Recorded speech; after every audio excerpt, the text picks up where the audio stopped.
కంటికి smart care. మీ లుక్కి perfect pair. Mister Opticals, your style a విజన్. ప్రేక్షకులకు నమస్తే and welcome to my show from the bottom of the heart. Telugu చిత్ర పరిశ్రమతోనూ తెలుగు ప్రేక్షకులతోనూ 37 ఏళ్ల సుదీర్ఘ అనుబంధం కలిగినటువంటి ఒక సీనియర్ మోస్ట్ యాక్టర్, ప్రొడ్యూసర్, అంతేకాకుండా పరిశ్రమలోని ప్రతి ఒక్కరితో కూడా అద్భుతమైనటువంటి సహృదయమైనటువంటి రిలేషన్స్ మెయింటైన్ చేసినటువంటి అందరికీ కావాల్సినటువంటి వ్యక్తి, అందరికీ ఆత్మీయుడైనటువంటి వ్యక్తి is none other than Shivaji Raja garu. Shivaji రాజా స్వతహాగా వెళ్ళపరిచినా లేకపోతే సినిమా ఇండస్ట్రీలోకి వచ్చి సంపాదించుకుందా? నేను ఇండస్ట్రీకి ఏమీ లేదు. ఆర్టిస్ట్గా అయిన నందులు వచ్చినాయి, నిర్మాతగా అయిన నందులు వచ్చినాయి. నా ఫస్ట్ సినిమాకి నంది అవార్డు వచ్చింది కళ్ళు. దాని తర్వాత ప్రతి సినిమాకి వస్తుంది నా పెర్ఫార్మెన్స్ కనుక్కున్నా. దాని తర్వాత రికగ్నైజ్డ్గా this is my best character అని చెప్పదగినటువంటి క్యారెక్టర్ ఏంటి? ఏ కష్టపడకుండా పేరు తీసుకొచ్చిన సినిమా అది. ఏం ఉండదు, 2 డైలాగ్ సినిమా అంతా. ఇన్ని సంవత్సరాలు ఈ జర్నీలో అద్భుతంగా సాగిపోతున్న కెరీర్లో ఒక్కసారి ఒక యాక్సిడెంట్ అనేటువంటిది మీ జీవితాన్ని ఒక కుదిపింది. ఈ క్షణం ఉన్నామా అంతే. ఇంకో నెక్స్ట్ మూవీ ఆర్టిస్ట్ అసోసియేషన్తో శివాజీ రాజా 100%. ఎందుకంటే ఇది మేము చేసామని చెప్పేటువంటి అచీవ్మెంట్స్ ఏంటి? ఎవడి వల్ల కాంతి చేశా. ఎందుకంటే చిరంజీవి గారు అప్పుడు వాళ్ళు మీకు ప్రామిస్ చేసిందంతా అప్పుడు అమెరికాలో ఈ ఒక్కో ప్రోగ్రామ్కి ₹1,00,00,000. మోహన్ బాబు గారికి నేనంటే పడదు, నాకంటే మోహన్ బాబు గారికి పడదు. మనకి చిరతలు కొట్టడం రాదబ్బా, ఇక్కడ కొట్టాలి. శివాజీరాజు ఉన్నాడు అంటే అక్కడ ప్రతి పైసాకి లెక్క ఉంటుంది. మీ హయాంలోనే కదా శ్రీరెడ్డి ఇష్యూ జరిగింది. అమ్మాయి బాధ ఎక్స్ప్రెస్ చేయడానికి ఆ విషయంలోనే కదా ఒకసారి Pawan Kalyan movie artist association Nagababu కానీ పవన్ కళ్యాణ్ కోపం వస్తే కాస్టింగ్ కౌచ్ అనేటువంటి ఒక విషయానికి టర్న్ అయిపోయి అమ్మాయి మంచిగా చేసింది ఒక విధంగా. మూవీ ఆర్టిస్ట్ అసోసియేషన్ ఎలక్షన్ అనేటువంటిది ఒక బైపోల్ను తలపించే స్థాయిలో మూవీ ఆర్టిస్ట్ ఇంత దరిద్రం పట్టింది అనిపించింది. ఇంతమంది స్టార్స్ ఉన్నారు, తీసుకునే రెమ్యునరేషన్ 10% ఇచ్చిన నిజం చెప్పండి. సిపిఐ పార్టీ నారాయణ గారు చిరంజీవి గారి మీద మాట్లాడినటువంటి మాటలు చూస్తే డెఫినెట్గా 100% అవ్వాలి. చాలా రోజుల నుండి వెంట పడుతున్నాం ఒక ఇంటర్వ్యూ చేద్దామండి అని. ఏమిటి, వాట్ ఈస్ ద రీజన్? మీరు ఇంటర్వ్యూలకి వీటికి దూరంగా ఉండడానికి కారణం ఏంటి? మీడియాకి, పబ్లిసిటీకి చాలా అవేగా ఉంటున్నారు. ఫస్ట్ బద్ధకం. నెంబర్ 2 అంటే ఉన్నట్టు మాట్లాడతాం, కొంచెం ఇబ్బందిగా ఉంటుంది. అది మనకి బయట శత్రువులు ఉండరు కానీ ఇంటర్వ్యూ అయిపోయాక శత్రువులు తయారవుతారు.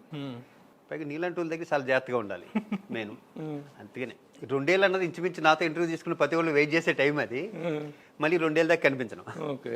పైగా నీ ఇంటర్వ్యూకి రావడానికి కారణం ఏంటంటే నువ్వు ఇచ్చిన ఒక లుక్కు, నువ్వు బెదిరించిన బెదిరింపులకి తప్పగా మార్నింగ్ కూడా ఏదో చెప్దాం అనుకున్నాను. వంక అబద్ధం చెప్పలేను, ఇంకా తప్పదులేని చెప్పి రావడం జరిగింది. ఎందుకు అంత తప్పించుకోవాలనిపించేంత పరిస్థితి ఎందుకు? ఒక సరదాగా మామూలుగా కొన్ని ఇప్పుడు లాంగెస్ట్ 37 years కెరీర్, చాలా విషయాలు ఉంటాయి షేర్ చేసుకోవటానికి, మాట్లాడుకోవటానికి. ఇక్కడ ఎన్ని చెప్పేసినవి ఉంటాయి. ఇప్పుడు నీ ఊరు ఏదంటే ఫస్ట్ టైం భీమవరం అని చెప్తే ఇప్పుడు అదే చెప్పాలి. అందరికీ తెలిసిన విషయం. ఇప్పుడు మళ్ళీ కైకలూరు లేకపోతే జోలపాలెం అని చెప్పలేం, కొత్తగా వేరే ఊరు చెప్పలేం. అలా కెరీర్ ఎన్ని సినిమాలు చేశారన్నా, ఏం చేశారన్నా ప్రతిదీ ఇంచుమించు చెప్పేసి ఉంటుంది కదా. మళ్ళీ ఏం చెప్తే మనం సాధించింది ఏమీ లేదన్న ఫీలింగ్ అంతే. రాకపోవటం తప్పితే వేరే ఏముండదు. సాధించింది ఏమీ లేదనే ఫీలింగ్ ఎందుకు మీకు? ఓకే, నోబడీగా ఇండస్ట్రీకి వచ్చి యూ హావ్ బికమ్ సంబడీ కదా. Something and you have achieved something and you have become somebody. అంటే రెగ్యులర్గా ఇంటర్వ్యూలు ఇచ్చి అంత సాధించలేదని ఫీల్ నా పర్సనల్. దీనికంటే కూడా మీడియా మీద అయితే చిన్న గ్రడ్జి కూడా ఉన్నట్టుంది నాకా. అది ఇప్పుడు మీడియా మీద అంటే టోటల్ మీడియా మీద కాదు. ఆ మధ్య ఏదో ఒక స్టేట్మెంట్ కూడా చూసాను, ఈ థంబ్ లైన్స్ దెబ్బకు మీరు అసలు చాలా థంబ్ లైన్స్ కొన్ని. రైట్ ప్రభు. ఎందుకంటే నాకు థంబ్ లైన్స్ కొంచెం భయం. ఫర్ ఎగ్జాంపుల్ వేణుమాధవ్ నా తమ్ముడు ఆర్టిస్టు, చాలా మంచి మనిషి. తను ఇంకొక 15 days 20 daysలో చనిపోతాననగా నా గురించి ఒక ప్రెస్ మీట్లో చెప్పాడు. మాలో ఏమనంటే శివాజీ రాజా ఎలాంటి వ్యక్తిత్వం, ఎలాంటి వాడు, ఎంత దుర్మార్గుడు అని చెప్పాడు. లోపల ఉన్న మ్యాటర్ అంతా వదిలేసి శివాజీ రాజా దుర్మార్గుడు అని పెట్టారు. వేణుమాధవ్ చెప్పినట్టుగా. వేణుమాధవ్ చెప్పినట్టుగా ఇదేంటి ఇలా పెట్టారేంటి, వీడియం నా గురించి అద్భుతంగా చెప్తాను, లోపల ఉంటుందిగా ఒక ఆర్టిస్ట్ ఇంకో ఆర్టిస్ట్ని పొగిడితేను అసలు మనకి ఇంటర్వ్యూ ఇవ్వద్దురా బాబు, ఎందుకు వచ్చిన గొడవ, అదొకటి మెయిన్ వేణుమాధవ్ దెబ్బ ఒకటి. అంటే అది రీడింగ్ ఇంట్రెస్ట్ అంటే మనకు అప్పుడు లోపల కంటెంట్ అయితే బాగానే కంటెంట్ అలాగే ఉంటుంది. కొత్తగా కంప్లైంట్స్ తో వస్తున్నట్టు ఇది ఎందుకంటే కొంచెం ఇంట్రెస్ట్ క్రియేట్ చేయడం కోసం, ఐబ్రో లిఫ్టింగ్ కోసం అని చెప్పేసి కొన్ని డిఫరెంట్ పెడుతుంటారు. ఒక్కోసారి బాగా బ్యాడ్ అవుతుంటాయి, విపరీతమైనటువంటి చాలా మంది బాధ వ్యక్తం చేస్తుంటారు ఈ థంబ్లైన్స్ విషయంలో. మీరేమో చూడటానికి పెడతారు, మాకు అది చూడటానికి ఇబ్బందిగా ఉంటుంది. అది వేరేది నాకు నేను ఎప్పుడు గర్వంగా చెప్పుకుంటా, ప్రెస్ వాళ్ళు నా కెరీర్లో నాకు డైరెక్టర్స్ ప్రొడ్యూసర్స్ ఎంత సపోర్ట్ చేశారో అంతకన్నా ఎక్కువ ప్రెస్ వాళ్ళు సపోర్ట్ చేశారు. నేను మాలా ఉండగా కానీ పర్సనల్ కానీ నాతో చాలా మందికి బావ అనుకుంటాం, కొంతమందితో ఏరా అనుకునేది ఉంది ప్రెస్ వాళ్ళతోనూ. అలా మిగతా ఆర్టిస్టులకు లేదు, నాకున్నంత చనువు ప్రెస్ వాళ్ళతో అందరితో. అలాగే ఈ ఇండస్ట్రీలో ఎక్కువగా మామూలుగా ఫంక్షన్స్ చేసుకోవటం, బర్త్డేలు చేసుకోవటం కానీ అందరితో ఎక్కువగా ఈ కల్టివేట్ అవ్వటం, ఈవినింగ్ పార్టీస్ ఇవన్నీ జరుగుతూ ఉంటాయి. బట్ యు ఆర్ ఆల్వేస్ అవే. ఎక్కువగా శివాజీ రాజా బర్త్డే అనేటువంటిది జరగటం ఇంతవరకు చూడలేదు ఫిలిం ఇండస్ట్రీలో. ఈ రోజున ఒక కేక్ కట్ చేయడం కానీ మీ బర్త్డేలన్నీ 37 ఏళ్ళ నుంచి జరుగుతూనే ఉన్నాయి. కానీ ఇంట్లో కాకుండా, హోటల్స్లో కాకుండా, వృద్ధాశ్రమాల్లో, అనాథాశ్రమాల్లో శివాజీ రాజా బర్త్డేలు జరుగుతూ ఉంటాయి. ఎందుకు? What is the reason? నాకు ఏదో కంఫర్ట్గా ఉంటాను, నాకు అది ఆ రోజు హ్యాపీగా ఉంటుంది. నాకు అలా చేస్తే నాకు ఏదో చిన్న తృప్తి ఉంటుంది దానివల్ల. ఇప్పుడు ఇండస్ట్రీలో ఇంతకుముందు కూడా ఎవరు అడిగారు ఇదే క్వశ్చన్, ఇండస్ట్రీలో నేను చూడని బర్త్డేలు కాదు, నేను పార్టీలు కాదు, దానికన్నా కూడా ఈ బర్త్డే వాళ్ళ మధ్యం చేసుకుంటే వాళ్ళకి నేను చేస్తుంటా. వాళ్ళకి ఏదో ఫ్రిడ్జ్ కొనివ్వటం, ఆశ్రమానికి ఫ్యాన్లు పెట్టించడం, ఒక ఏసీ పెట్టించడం, ఆ రోజు మొత్తం అంతా లేకపోతే 1 వీక్ సరిపడే గ్యాస్ రేషన్ వాళ్ళకి ఇవ్వటం, ఇలాంటి దాంట్లో ఉన్న తృప్తి నాకు. ఇంట్లో నేను కేక్ కట్ చేసుకుని లేకపోతే నా ఫ్రెండ్స్ని 10 మందిని పిలిచి నేను చేసి ఒకసారి చేసుకున్నా. అలా బట్టి అది కూడా మా శ్రీకాంత్ వాళ్ళందరూ పట్టిపోయి సద్దకి రోజు బర్త్డే చేసుకుందామంటే ఆ రోజు కూడా వేరే ప్రోగ్రామ్స్ ఏమీ లేవు. వేణుమాధవ్, ఆలీ, నేను, శ్రీకాంత్, బ్రహ్మానందం గారు అందరూ మా ఇంట్లో కూర్చొని ఎంజాయ్ చేస్తారు. నాకు గుర్తున్నది ఒకటే బర్త్డే, అంతే. మిగతా అంతా కూడాను అనాథాశ్రమాల్లో, వృద్ధాశ్రమాల్లో వాళ్ళకి అంతే. ప్రతి బర్త్డేకి ఇంట్లో వాళ్ళు ఏమన్నా కేక్ కట్ చేసినా కూడా నైట్ అయితే ముందు రోజు 12 o'clock అది నామకే వస్తాయి. అంటే ఈ ఇన్ని సంవత్సరాల కెరీర్లో ఫైనాన్షియల్గా శివాజీ రాజా ఇబ్బంది పడిన సందర్భాలు కానీ, ఇబ్బంది పడిన రోజులు బిగినింగ్ డేస్లో ఉండొచ్చు, కానీ తర్వాత ఆర్టిస్ట్గా మీరు సెటిల్ అయిన తర్వాత లేదు. కానీ సెటిల్ అయ్యి బ్రహ్మాండంగా వెల్లాపుగా ఉన్న టైంలో కూడా ఉంగరాలు, గొలుసులు తాకట్టు పెట్టి మరీ వృద్ధాశ్రమాలకు వెళ్ళి బర్త్డే చేసుకున్నటువంటి సందర్భం నాకు తెలుసు. ఉన్నాయి డెఫినెట్గా. ఎందుకలా? ఎందుకంటే నేను అన్నీ చూసా, కష్టాలు సుఖాలు అన్నీ చూసా. నేను లోయర్ మిడిల్ క్లాస్ ఫ్యామిలీస్ నుంచి వచ్చినాను. నేను కూడా అన్నీ తెలుసు. నాకు నాలా ఎవరైనా ఇబ్బంది పెడితే కొంచెం నేను త్వరగా రెస్పాండ్ అవుతాను. త్వరగా నన్ను ప్రెసిడెంట్ చేసింది కూడా అదే మూవీ ఆర్టిస్ట్. అది మొదటి నుంచే ఉంది, కొత్తగా అదేదో నిన్న మొన్న వచ్చింది కాదు. నా కెరీర్ స్టార్టింగ్ నుంచి ఉంది.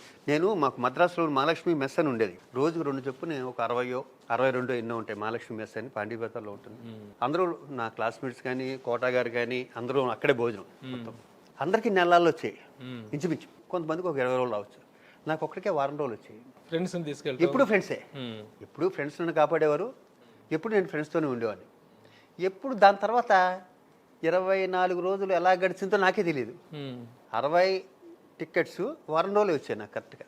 సో చారిటీ విషయంలో కానీ, మామూలుగా అందరితో షేరింగ్ విషయంలో కానీ శివాజీ రాజా అప్పటి నుంచి ఇప్పటి వరకు ఎప్పటివి కూడాను wonderful sharing culture you have. ఇండస్ట్రీలో మొదటి నుంచి కూడా అందరూ అభినందించే విషయంలో మీకున్నటువంటి గుడ్ విల్లో కూడా దాని పార్ట్ ఎక్కువ. తన దగ్గర ఉన్నది ఏదైనా షేర్ చేసుకోగలిగినటువంటి సహృదయత ఉందనేటువంటి అభినందనలు అయితే మీకు దక్కుతూ ఉన్నాయి. Congratulations for your golden heart. అలా చాలా మంది ఉంటారు, దాన్నే ఉంది. కానీ నేను విన్నవి చాలా తెలుసు కదా, నాకు ప్రత్యక్షంగా చూసినటువంటి సందర్భాలు కూడా ఉన్నాయి. సరే, దీంతో పాటు ఆధ్యాత్మికత కూడా చాలా ఎక్కువ కదా మీకు? లేదు, మా దైవభక్తి. మా మిసెస్ వాళ్ళకి నాకు నేను దేవుణ్ణి పెద్దగా నమ్మను. క్రిస్టియన్ ఏదో పవర్ ఉందని నమ్ముతాను, ఏదో ఉందని నమ్ముతాను తప్పితే ఒక రూపం నేను క్రియేట్ చేసుకోలేదు ఇది అని. కాకపోతే మూర్ఖంగా ఈ స్వాములు వాళ్ళు వీళ్ళు ఉంటారు, బాబాలు అసలు ప్రాణం పోయినా నమ్మలేదు, ఎప్పుడు లేదు. మరి బాబాలు స్వాములు నమ్మనటువంటి శివాజీ రాజాకి అరుణాచలంలో ఒక గెస్ట్ హౌస్ ఉంది. రమణ మహర్షి ఆశ్రయంతో ఒక గొప్ప అనుబంధం ఉంది. ఏంటది? అది మా మిసెస్ చిన్నప్పటి నుంచి రమణ మహర్షి భక్తురాలు. మా మిసెస్ ఫ్యామిలీ అందరూ మొత్తం అంతా. నేను చాలా సంవత్సరాలు వెళ్ళలేదు, వాళ్ళు వెళ్ళొస్తుండేవారు. అలా మా మిసెస్తో వెళ్ళటం. మా మిసెస్ 2 months 3 months ఒకసారి వెళ్ళటం. ఇల్లు ఉంది కాబట్టి అక్కడ. బట్ మీకంటూ దేవుడి మీద ఒక సూపర్ పవర్ ఏదో ఉందనేటువంటిది తప్ప మూఢనమ్మకాలు అవి మాత్రం లేదు. నేను ఇప్పుడు 2 విషయాలు చెప్తా. ఒకటి, అది వినాయక చవితి అవనివ్వండి, వేరే పండుగ అవనండి, బర్త్డే అవనివ్వండి, ఏదైనా అవనివ్వండి, దేవుడు దండం పెట్టుకుంటే అందరూ బాగుండాలి అని పెట్టుకుంటా. ఇంక వేరే నా పూజ అయిపోయింది దాంతో. అంతే, ఆ. ఒక్క వర్డ్తోటి ఆ ఒక్క వరకుతో నా పూజ అయిపోయింది. నేను బాగుండాలి, అందరూ బాగుండాలి, నేను బాగుండాలి కదా, అందరూ బాగుండాలి, అందరూ బాగుంటే మనం కూడా బాగుంటాం. న్యాచురల్గా అందరూ నేను ఉన్నాను అనుకో, అందరూ బాగుండాలి, అది దండం అయిపోయింది. వేరే కోరికలు ఏమి ఉండవు. నాకు అది కావాలి, నాకు రాజమౌళి సినిమాలో ఈ వేషం పడాలి, అలాంటివి ఏముండవు అసలు ఎప్పుడు. సర్వే జన సుఖినో భవ. అంతే, అది ఒకటే. అదే పాజిటివ్గా ఉండాలి. అదేంటంటే ఆ వర్డ్ ఏంటంటే పాజిటివ్గా ఉండాలి అన్నది ఒకటే పదం అనుకోని. నాకు సరిగ్గా చెప్పలేకపోతున్నా, అంత నాలెడ్జ్ కూడా లేదు నాకు. అరుణాచల్ మా మిస్సెస్తో నేను వెళ్తుంటాను. అక్కడ నా స్కూటర్ రోడ్డు పెట్టుకుంటా. అక్కడ ఇంటి దగ్గరే స్కూటర్ రోడ్ ఉంటుంది, దాంట్లోనే తిరుగుతుంటాను సరదాగా. అంతకుముందు ఆటోలో తిరిగేవాళ్ళం. ఇంతో కనెక్ట్ అయ్యే రోడ్డుకి నాకు కంఫర్ట్గా అనిపించింది, బాగుంది అనిపించింది అక్కడ, ప్లెజెంట్గాను అది ఇది. ఇంకా అలాగే మా మిస్సెస్ ఒక 4-5 సార్లు వెళ్తుంటే మధ్యలో నేను ఒక్కోసారి వెళ్తుంటాను. శివాజీ రాజా స్వతహాగా వెళ్ళపరిచినా లేకపోతే సినిమా ఇండస్ట్రీలోకి వచ్చి సంపాదించుకుందా? ఇండస్ట్రీ మీకేమి ఇచ్చింది, మీరు ఇండస్ట్రీకి ఏమి ఇచ్చింది? నేను ఇండస్ట్రీకి ఏమీ లేదు. ఇండస్ట్రీ ప్రతిదీ నాకు ఇచ్చింది. టీవీ ఇండస్ట్రీ కానీ సినిమా ఇండస్ట్రీ కానీ. నేను ఇక్కడికి ఏం తీసుకురాలి, ఉట్టి చేతులతో వచ్చాను. No, are you happy with your financial position? And అంటే దానికి లిమిట్ ఉండదు. నేను ఇండస్ట్రీ రాకముందు హ్యాపీయే, వచ్చాక హ్యాపీయే, ఇప్పుడు హ్యాపీయే. ఎన్నిట్లు హ్యాపీ కన్నా ఇంతకన్నా అవి అనాథాశ్రమం, వీటన్నిటికన్నా నా పెర్ఫార్మెన్స్ల కన్నా నాకు వచ్చిన నందుల కన్నా అక్కడికి హ్యాపీ. నందులు అనే ప్రస్తావన వచ్చింది కాబట్టి, ఆర్టిస్ట్గా అయిన నందులు వచ్చినాయి, నిర్మాతగా అయిన నందులు వచ్చినాయి. వాట్ ఈస్ యాక్చువల్గా మీరు యూఆర్ రివార్డెడ్ యాక్టర్, నా ఫస్ట్ బట్ అవార్డెడ్ అనేటువంటిది ఎంతవరకు మీరు సాటిస్ఫై? నా ఫస్ట్ సినిమాకి నంది అవార్డు వచ్చింది, కళ్ళు. యాజ్ ఏ అదే ఫస్ట్ టైం ఆర్టిస్ట్గా, డెబ్యూ యాక్టర్గా, డబుల్ యాక్టర్గా వచ్చింది. దాని తర్వాత ప్రతి సినిమాకి వస్తుంది నా పెర్ఫార్మెన్స్ కనుక్కున్నా. దాని తర్వాత 8 ఏళ్ళకి కంటే 2వ సినిమాకి రాలే. 8వ సినిమా నేటి చరిత్రలో దానికి వచ్చింది అవార్డు. దాని తర్వాత నేను తీసిన ప్రతి సీరియల్కి వచ్చింది. ఎలా ఎన్ని మొగుడ్స్ పెళ్ళామ్స్కి వచ్చింది యాంకర్గా. నాకన్నా ముందు బాలసుబ్రహ్మణ్యం గారికి వచ్చింది యాంకర్గాను, సెకండ్ యాంకర్గా నాకు వచ్చింది మొగుడ్స్ పెళ్ళాం యాంకర్గా. దాని తర్వాత ప్రొడ్యూసర్గా వచ్చింది, ఉత్తమ హీరోగా వచ్చింది, ప్రొడ్యూసర్గా వచ్చింది, డైరెక్టర్గా వచ్చింది, బంగారు నంది వచ్చింది, వెండి నంది వచ్చింది. ఈ రెండును గవర్నమెంట్ గొడవలు ఉండిపోయినాయి. అప్పుడు దాంట్లో ఆ 2 ఆగిపోయినాయి, బంగారం వెండి 2 ఆగిపోయినాయి. అవును, 2016, అవును, 13, 14 మొత్తం అక్కడ నుంచి ఆగిపోయినాయి. అక్కడి నుంచి ఆగిపోయినాయి. ఆ 2వ అవార్డు బంగారు నంది, వెండి. నేను 16 నంది అవార్డ్స్ కమిటీలో మెంబర్ని. అవునా? ఓకే. ఆ అవార్డు ఫంక్షన్ కూడా జరగలేదు. జరగలేదు. చాలా మంది డిసప్పాయింట్ అయ్యారు. Happily rewarded and awarded. అవును, నా ఫస్ట్ సినిమాకే 15-16 అవార్డులు వచ్చినాయి. అప్పుడు మనకి వంశీ బర్కిలే అని, మన ఈనాడు గారి, మన రామోజీరావు గారి అవార్డు, ప్రైవేట్ అవార్డ్స్ కూడా, Bharatamuni award, first Bharatamuni award వచ్చింది. కానీ దాని తర్వాత నంది వచ్చింది. అక్కడ కళాశాల అక్కడ జరుగుతుంది. ఇలా అన్ని అవార్డులు వచ్చినాయి. అప్పుడు ఇన్ని సంవత్సరాలు ఈ జర్నీలో అద్భుతంగా సాగిపోతున్న కెరీర్లో ఒక్కసారి ఒక యాక్సిడెంట్ అనేటువంటిది మీ జీవితాన్ని ఒక కుదిపింది. అసలు శివాజీ రాజా ఉంటాడా లేడా, శివాజీ రాజా ఏమైపోయాడు, ఎలా ఏం జరుగుతుంది అనేటువంటి ఒక ఉత్కంఠ అనేటువంటిది చాలా కాలం కొనసాగింది. ఆ టైంలో what was your mental feeling? దాని తర్వాత ఆల్రెడీ 1-2 వచ్చినాయి. నేను వాళ్ళు పట్టించుకోను ప్రభు, అసలు ఏమి, ఈ క్షణం ఉన్నామా అంతే. ఇంకో నెక్స్ట్ క్షణం గురించి అసలు ఆలోచన రాదు నాకు ఎందుకో. అది మొండితనం అనుకో, ఇంకోటి అనుకో. అవును, 6 నెలలు, ఒక 8 నెలల క్రితం నేను ఒక 5 months 6 months అసలు సినిమాలు దూరంగా ఉన్నాను. నేను అమెరికాను అటు ఇటు తిరుగుతూనే ఉన్నాను. అప్పుడు కూడా నేనేం భయపడలే. నా చుట్టుపక్కల ఉండేవాళ్ళు భయపడాలి తప్పితే నాకు ఎప్పుడు చావంటే పెద్ద ప్రతి ఎవరో శాశ్వతం కాదు ఇక్కడ. అది అలా అని వేదాంతం కాదు. యాక్సిడెంట్ ఎవరి తప్పు కాదు అది. అవును, ఎక్కడో కాకినాడలో బయలుదేరితే అందరూ మర్చిపోయింది, మీరు మర్చిపోయారు ప్రెస్ వాళ్ళు యాక్సిడెంట్ గురించి. నేను ఎప్పుడో మర్చిపోయాను. ఎందుకంటే ఎంత కవర్ చేసాము, ఎన్నిసార్లు హాస్పిటల్ వచ్చాము, ఇండస్ట్రీ అంతా అక్కడే, ఇండస్ట్రీ మీరే బతికించారు. శివాజీ రాజా హెల్త్ అప్డేట్ అనేటువంటిది, హెల్త్ బులెటిన్ కోసం ప్రతిరోజు. విచిత్రం ఏంటంటే 19 years తర్వాత 25 సంవత్సరాలు అడుగుపెట్టే యాక్సిడెంట్, మళ్ళీ 31st, మళ్ళీ వినాయక చవితి 19 సంవత్సరాల తర్వాత ఈ వినాయక చవితికి వచ్చింది. అవును, మళ్ళీ 31st వినాయక చవితి, ఈ రోజున వినాయక చవితినే వచ్చేస్తున్నాయి ఇక్కడ. అక్కడ షూటింగ్ నుంచి, కోటరామకృష్ణ గారి షూటింగ్ నుంచి. పుట్టింటికి రావే చెల్లి అనుకుంటా, పుట్టింటికి రావే చెల్లి షూటింగ్ వస్తున్నప్పుడు రామచంద్రపురంలో జరుగుతుంది. ఇక్కడ ఊరు బయట హాస్పిటల్ ఎదురుగుండా. నేను చెప్పానుగా, బాపు గారి సినిమాలో ఒక అద్భుతమైన డైలాగ్ ఉంటుంది, అదృష్టవంతుడికి యాక్సిడెంట్ అయితే అంబులెన్స్ కింద పడ్డాడంటే అని మన శరత్బాబు గారు చెప్తారు. అలాగా కరెక్ట్గా నాకు యాక్సిడెంట్, పక్కన అంబులెన్స్ ఉంది, ఎదురుగుండానేమో యశోద హాస్పిటల్ ఉంది. మంచి హృదయం ఉన్న మనుషులు ఉన్నారు. ఆ రోజు పొద్దున్నే వినాయక చవితి హడావిడి పండుగ, తెల్లగట్ల 5:30కి వాళ్ళంతా గుర్తుపట్టి. ఇండస్ట్రీ మొత్తం ఇదేంటి చాలా కన్సర్న్ ఫీల్ అయింది ఇండస్ట్రీ. అవును, మొత్తం చిరంజీవి గారు, మోహన్ బాబు గారు, మొత్తం దాసనారాయణ గారు, మొత్తం ప్రతి హీరో, నా క్లాస్మేట్స్, ఆర్టిస్టులు అందరూ. ఒక పునర్జన్మ ఆల్రెడీ చాలా వచ్చినాయి. తర్వాత హెల్త్ పరంగా కూడా కొంత చిన్న అప్సెట్ అయినట్టుంది. దాని తాలూకు దాని రిపర్కషన్స్ తాలూకు ఉంటుంది, ఇప్పుడు లేదు. దాని తాలూకు చాలా ఇబ్బంది పడ్డది. ఎందుకంటే అప్పుడు వాడే బతికించడం కోసం అప్పుడు వాడే మెడిసిన్స్ అవి ఉంటాయి, వాటి ఇంపాక్ట్ అప్పుడు తెలియదు. కానీ దాని తర్వాత తెలుస్తుంది. స్టెరాయిడ్స్ వాడారా బాగా? మరి వాడాలిగా బతికించాలంటే. మరి ఇండస్ట్రీ మొత్తం ఫోర్స్ అంతా తీసుకెళ్ళి హాస్పిటల్ మీద పెడితే ఇండస్ట్రీ అంతా అక్కడ ఉండి వాళ్ళు కూడా బతికించడం కోసం వాళ్ళ ప్రయత్నం వాళ్ళు చేసినప్పుడు స్టెరాయిడ్సే వాడవలసి వస్తుంది, స్ట్రాంగ్ ఏ వాడవలసి వస్తుంది. No you are looking very fitting. లేను, మధ్యలో కొంచెం అలా జరికిచ్చేది. ఇప్పుడు ఆల్రెడీ అంతా. శివాజీ రాజా హీరోగా ఎంటర్ అయ్యి హీరో, కమెడియన్, క్యారెక్టర్ యాక్టర్ 3 ఫేజులు ఉన్నాయి మీ కెరీర్లో. అవును. వీటిలో ఏ ఫేజ్ని మీరు బాగా ఎంజాయ్ చేశారు? అసలు వాట్ ఈజ్ శివాజీ రాజా అంటే? నిజం చెప్పాలంటే నేను ఏ ఫేసే ఎంజాయ్ చేయలే. నేను బేసిక్గాను మనకు అప్పట్లో కమెడియన్స్ తక్కువ, ఇప్పుడున్నంత లేరు. అప్పట్లో మాకు ఎవరున్నారు? కేసరి బ్రహ్మానందం, నాకన్నా మా ఇద్దరికన్నా సీనియర్స్ వచ్చి సుధాకర్, అలీ చిన్నోడు, సుబ్లాకి సుధాకర్ గారు ఇలా ఉండేవారు. వాళ్ళల్లో నేను కొట్టుకు రావడానికి నా ఫేస్ యాక్సెప్ట్ చేసేది కదా కామెడీకి. అటు హీరో అవుదాం అంటే హీరో అయ్యేవాడు. అంటే అక్కడికి కృష్ణరాజు గారు లాంటి వాళ్ళు సొంతంగా నాతో సినిమా తీశారు, హీరో విధాత అని. ఆయన నేను తండ్రి కొడుకులు చేశాం. ఇక్కడ సక్సెస్ ముఖ్యం. ఈలోపు ఒక పెద్ద సంస్థలోను, ఇప్పుడు బొబ్బుల రాజా ఉంది ఆ టైంలోను, అదొక పెద్ద సంస్థ, రామానాయుడు గారు, సురేష్ ప్రొడక్షన్స్. దాంట్లో కామెడీ క్యారెక్టర్ పడి హీరోడికి ఫిక్స్, ఇంకోటి దొరికాడు కామెడీ అని. మనకేమో కామెడీ వచ్చేది కదా. నాకేమో సుధాకర్ని, బ్రహ్మానందాన్ని ఎవరిని ఇమిటేట్ చేయమనేవారు, మనకి ఇమిటేషన్ వచ్చేది కాదు. యాక్టింగే అంత మాత్రం, పైగా ఇమిటేషన్ అసలు వచ్చేది కాదు. ఆ ఇమిటేషన్ వచ్చేసాడు సత్యమని. అందుకే నేను నా షేడ్ మళ్ళీ నేను తీసుకురావడానికి చాలా కాలం పట్టింది. 8 ఏళ్ళు నేను వేస్ట్ చేసుకున్నాను. అది వాళ్ళిద్దరినీ దాటుకుని నాకు రావాలి, ఒక 3-4 ఆర్టిస్టుని దాటుకుని నాకు రావాలి. ఆ రైటర్స్ మనం కూడా చెప్పారు, రైటర్స్ ఏమో వాళ్ళు ఉద్దేశించి రాసేవారు. కొత్తగా నేను వచ్చినోడికి రైటర్ ఎక్కదాం, అంతేగా. నేను సుధాకర్ రాసుకున్నా, అదేదో చేస్తాడే, మీరు అలా చేయండి, నాకు ఎక్కడ వచ్చాను అలాగా, నన్ను చేయలేమంటే నేను చేస్తా. ఎప్పుడైతే ఈ అమృతాలు ఈ నా సొంతంగా నేను చేసుకోవచ్చు అని వచ్చిందో నా నుంచి సపరేట్ అయ్యా. మీకంటే ఒక బ్రాండ్, ఒక బ్రాండ్. నేను ఏం చేసినా, విలన్ చేసినా, లేకపోతే ఇంకోటి చేసినా అది నా రికగ్నైజ్డ్గా this is my best character అని చెప్పదగినటువంటి క్యారెక్టర్ ఏంటి? వంశీ అన్ని సినిమాలు, పెద్ద వంశీ, కృష్ణవంశీ అన్ని సినిమాలు, పెద్ద వంశీ గారి సినిమాలు కూడా మంచి క్యారెక్టర్ వేసింది. కృష్ణవంశీ సినిమాలు అన్ని నాకు, నేను ఖడ్గం అన్ని. అది ఒక సీన్ అవనండి, ఫుల్ లెంగ్త్ అవనండి, ఖడ్గం నుంచి మొన్న వచ్చే నక్షత్రం వరకు. నక్షత్రం వన్ ఆఫ్ ద బెస్ట్. కృష్ణవంశీతో సాధారణంగా ఎవరికి అంతగా ఈ సెట్ అవ్వదు, అయితే గొప్ప జర్నీ ఉంటుంది. మీకు ఎలాంటి అనుబంధం కృష్ణవంశీతో? కృష్ణవంశీ నేను చాలా కంఫర్ట్, బాగా. ఎందుకంటే కెరీర్ ఫస్ట్ నుంచి తెలుసుగా. ఇప్పుడు బ్రహ్మాజీ కానీ వాళ్ళిద్దరు రూమ్మేట్స్గా ఉన్నప్పుడు, బ్రహ్మాజీ నా జూనియర్ ఫిల్మ్ ఇన్స్టిట్యూట్లో. నేను బ్రహ్మాజీ కోసం వెళ్తే ఒక వేద పండితుల్లో మూల కూర్చొని రాసుకుంటుండేవాడు ఒక వ్యక్తి, నవ్వు ఏమీ లేకుండా, ఒక విచిత్రమైన ఫేస్ పెట్టుకుని. ఆయనే కృష్ణవంశీ. మీ ఇద్దరికి పెద్ద కన్ఫ్యూజన్ ఉండేది కదా, బ్రహ్మాజీ శివాజీ. ఎప్పుడు బ్రహ్మాజీకి నాకు రవితేజకి ఇప్పటికి కొత్తగా ఉత్తేజ్ కూడా జాయిన్ అవుతాడు. ఒకసారి ఎయిర్పోర్ట్ ఏమంటే బ్రహ్మాజీ గారు బాగున్నారంటాడు, ఆయన ఏమంటే శివాజీ గారు బాగున్నారంటాడు. మీ ఇద్దరు కన్ఫ్యూజన్ చాలా ఎక్కువ కాలం నడిచి. మా ఇద్దరితో ఎక్కువ నడుస్తుంది. రాజారవీంద్ర గారు కూడా అప్పుడప్పుడు జాయిన్ అవుతుంటాడు. అరుణాచల్ వెళ్తుంటే ఏమండి రాజారవీంద్ర గారు బాగున్నారంటారు.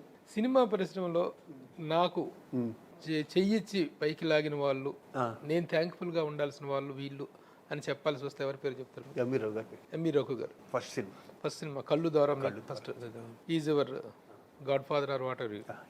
ఎంవి రఘు గారు ఒక సినిమా చేసిన అయింది. నెక్స్ట్ రంగనాథ్ గారి పేరు చెప్తాను, ఎందుకంటే నన్ను హీరోగా పెట్టి సినిమా తీస్తారని 3 ఏళ్ళు నేను వద్దనే ఉంది.